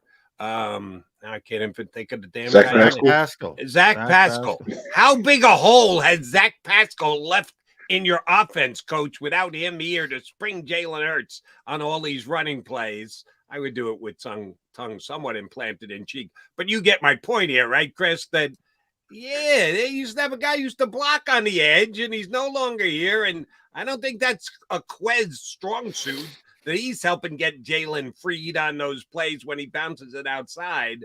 Is that part of why Jalen Hurts hasn't run the ball in factory? Johnny Mack just told me 31st rushing quarterback in the league. That's bizarre, man. That is just unfathomable as far as I'm concerned. There's got to be a reason. No Zach Pascal. What do you say, coach? You go in there, Franklin. That's the question you're asking when next you get in front of the coach.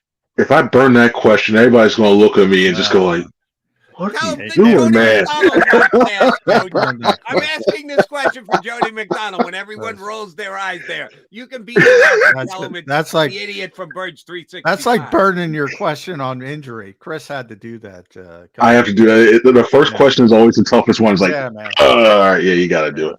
But no, I think if anything, the one thing when you look at the wide receiver block is the wide receiver screens. I mean, it's not Watkins. I mean, Olamide Zaccheaus, when he was in there, he missed a block on a wide receiver screen that could have sprung for that could have sprung for a good what a 7 8 shot! yards. Wide receivers miss him. I hate that play so much. I hate it.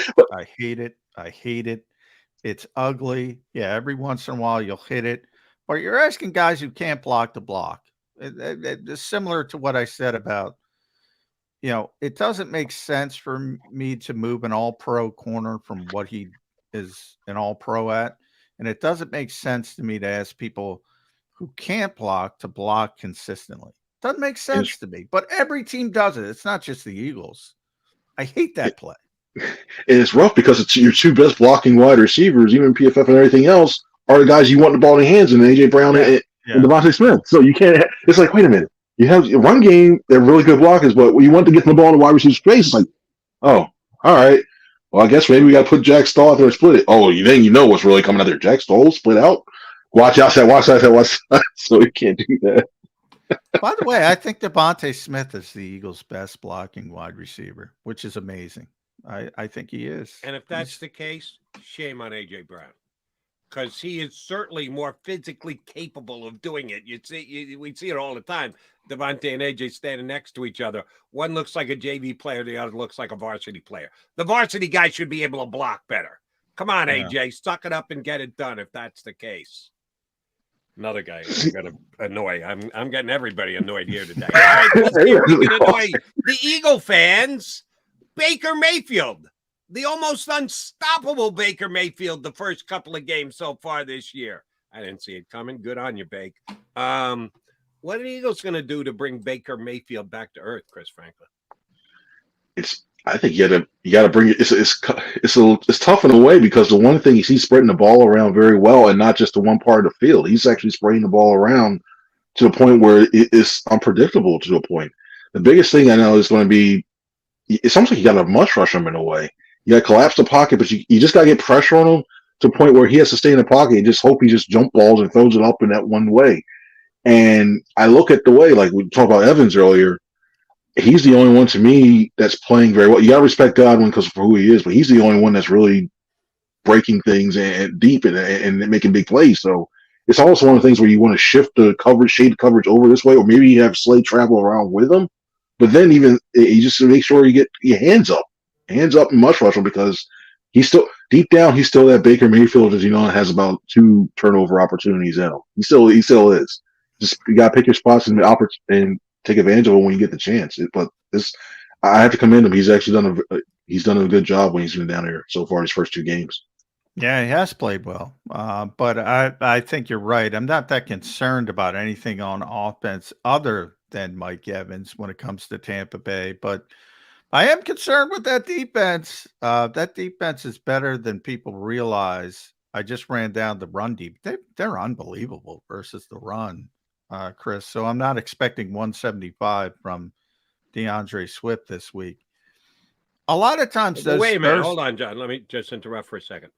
Of the 2 defenses on the field this Monday night, who's better against the run?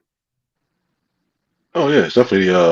I'd go still with the Bucs. I'd still go with the Bucs. Vita Vea in the middle is just tough. I mean, he's I mean, they've been doing it for 5 years. So, I mean, they first 2 games of the season, #1 team in the league against the run.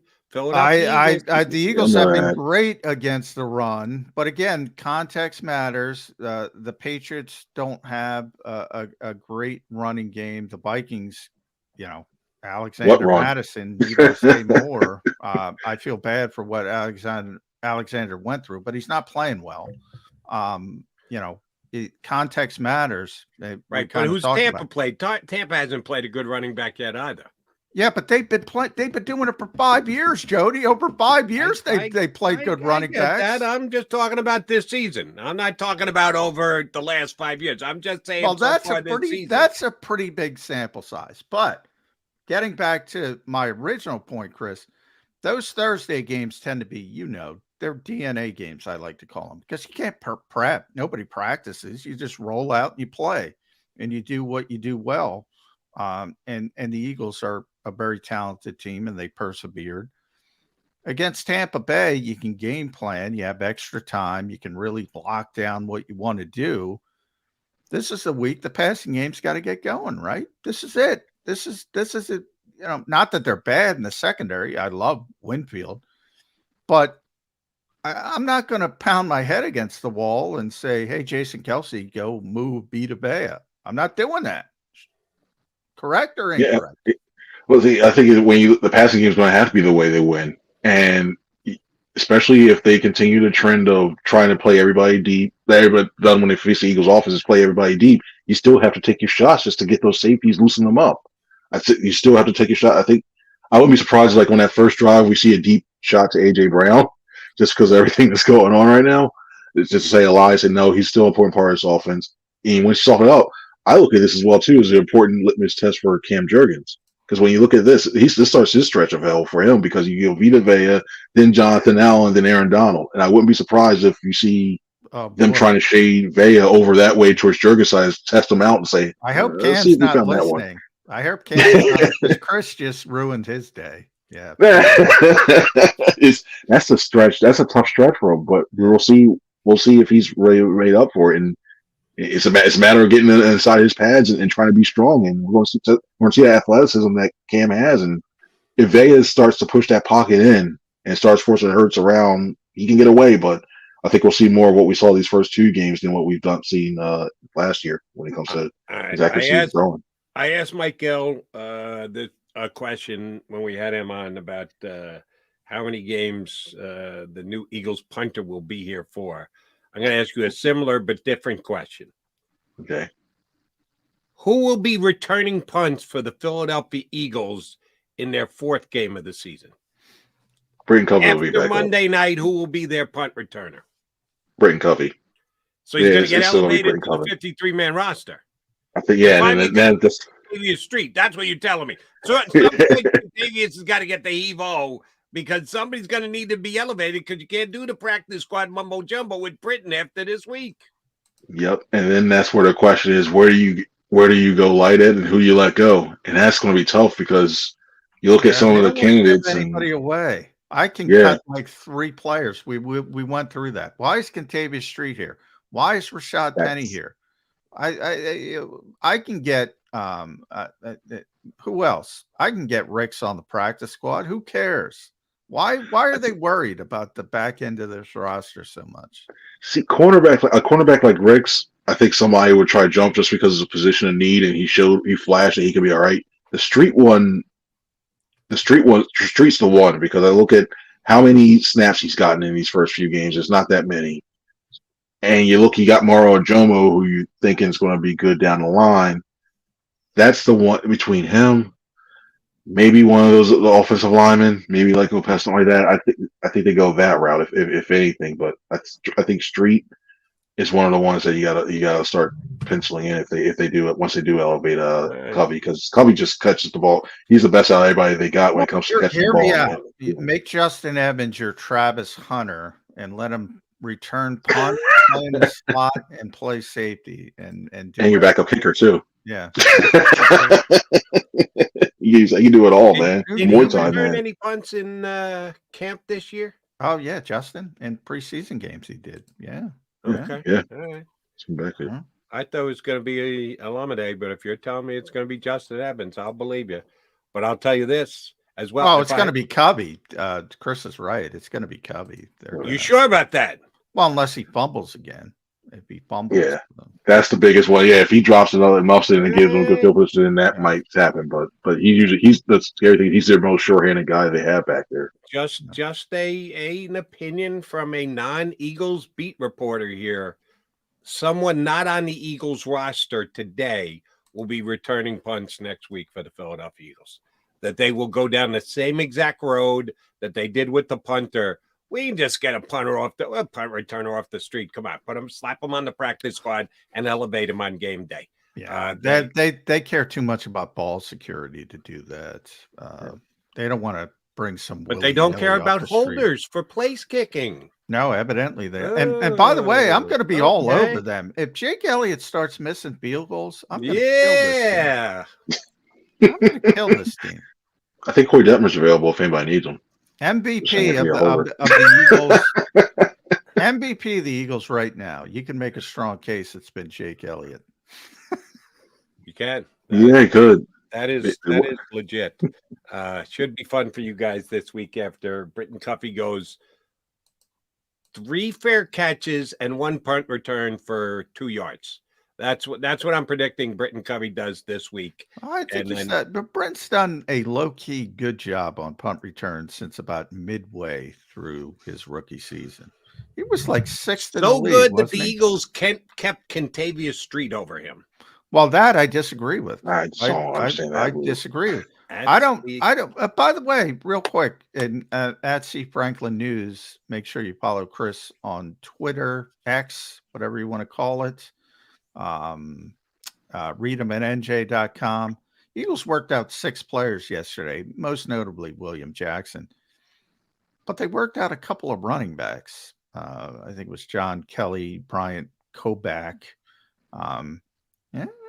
Maybe Rashad Penny out the door. I mean, they weren't going to play him last week until Boston had a concussion. So why is he here if they're not going to play him? I also think they just like having a running back on the practice squad too. I mean, once they let him go, and he's in shock. I thought, well, I heard the Colts were interested in him for a while now, and I wasn't shocked when he saw Hassan. I was like, there you go, makes sense. But I think they like having that running back. And I mean, we saw Kennedy Brooks on the roster all last year. And let's see, Jason Huntley, well, not Jason Huntley, but guys, they like to have at least one on the back just in case they need to call him up in case there's another injury. I don't foresee. I think Penny would still stick around, still be inactive once Scott comes back, and Kenny Gainwell comes back. I think he's inactive again. Just he's a good veteran option to have just in case there's an injury. And which pass protecting was a little bit better after that last game, but.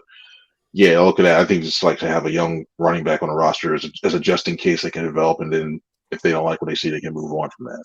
I'll give Nick Sirianni credit for the Colts picking up Trey Sermon. He's the guy who kept, he looks great in practice. He kept going back to how great Trey Sermon looked in practice. We go, okay, if you say so, coach.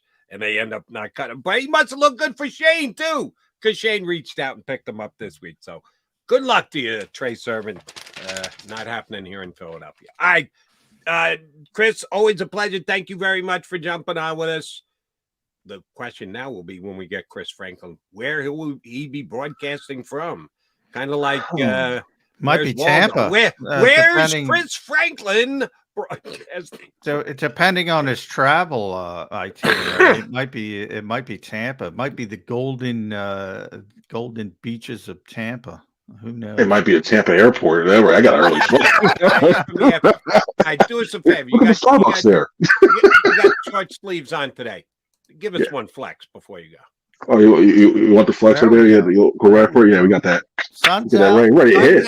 Sun's out. Guns out for Chris. Ready to hit something right now. CF, we'll talk to you again soon, brother. Thanks. Thanks, guys. You have a good one now. Chris Franklin live from his bathroom. He says it's not his bathroom, but I think he could be lying to us. No, come on. No, it's not his bathroom. I think it is. I think he had it sitting up right there on the sink, and it was a good shot behind him. He said, let's go with this. McMullen, McDonald coming back. We still got one more segment on Birds 365.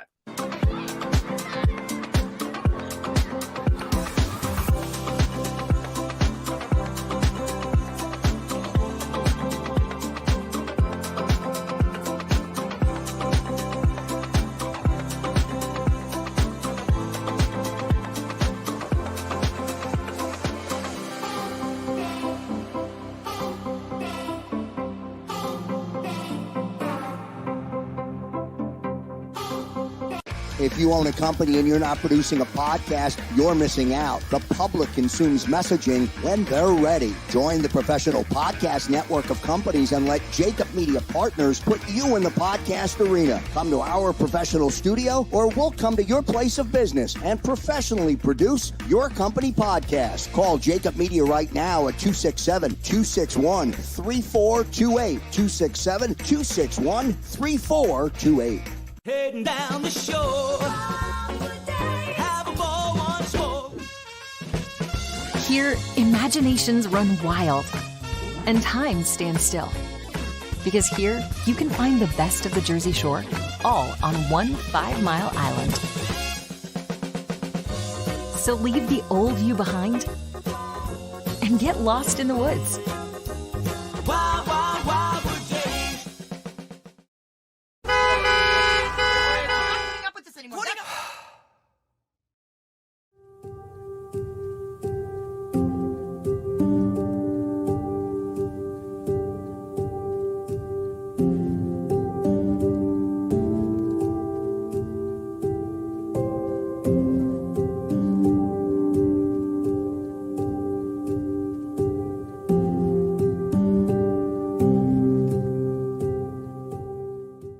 Score and save in southeastern PA and Delaware with Colony Pools this football season, and let the experts close your pool with a custom Merlin safety cover in green for the birds. And if you join our Winter Watch team, we'll give you another 20% off, and Colony Pools will handle it all.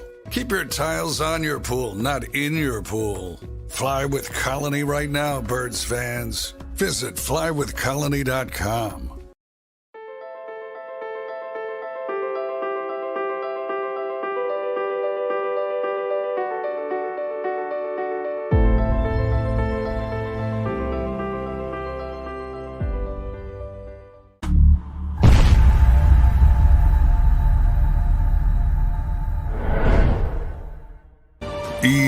EAGLES, Eagles.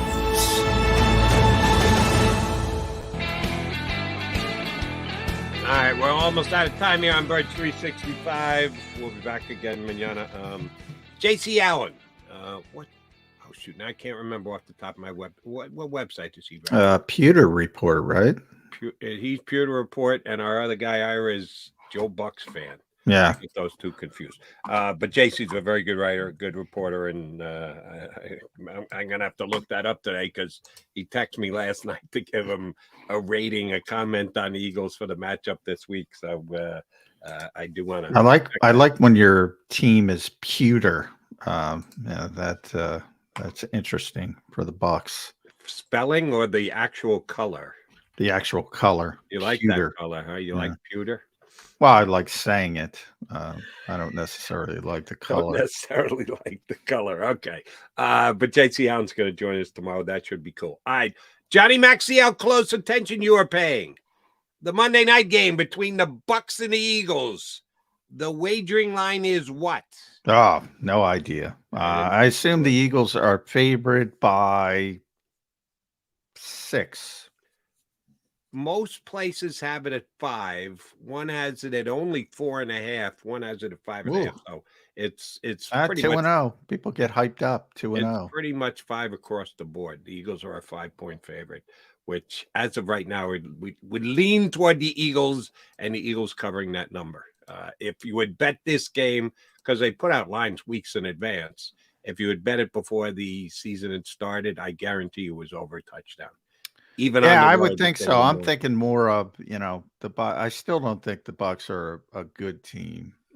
I think, offensively it's Mike Evans and Tristan Wirfs and everybody else. But they're 2-0 and people get hyped up when teams win games. So, and the Eagles are 2-0 obviously, but they haven't played as well as people expected. So that probably explains it coming down from where it should be. I think that's a good line. I think that's a chance to win on your Eagles fans, to win on your home team. Because I think the Eagles are significantly better. And it may move either up or down between now and Monday. We still got several days to go. No practice today for Johnny Mac, but heading in, you got what time are the 11:30. I'm basically heading over as soon as I get off here. Okay. So, well, then safe travels to make it over there and back. And you'll be back here with me tomorrow? Yeah, let's do it. Pewter Reports, J.C. Allen, baby. And with me, it's the Putrid Report. You got the Pewter Report and the Putrid Report. We'll give you both of those two things right here on Birds 365 in 2 and 2. You've been listening to Birds 365. the destination for the passionate Eagles football fan who bleeds green. If it's Eagles football, we're talking about it. Debate, inside the locker room, and guests that are some of the greatest football minds from around the region. We hope you enjoyed the show. We know we had a blast. Make sure to like, comment, and subscribe, and we'll be back soon.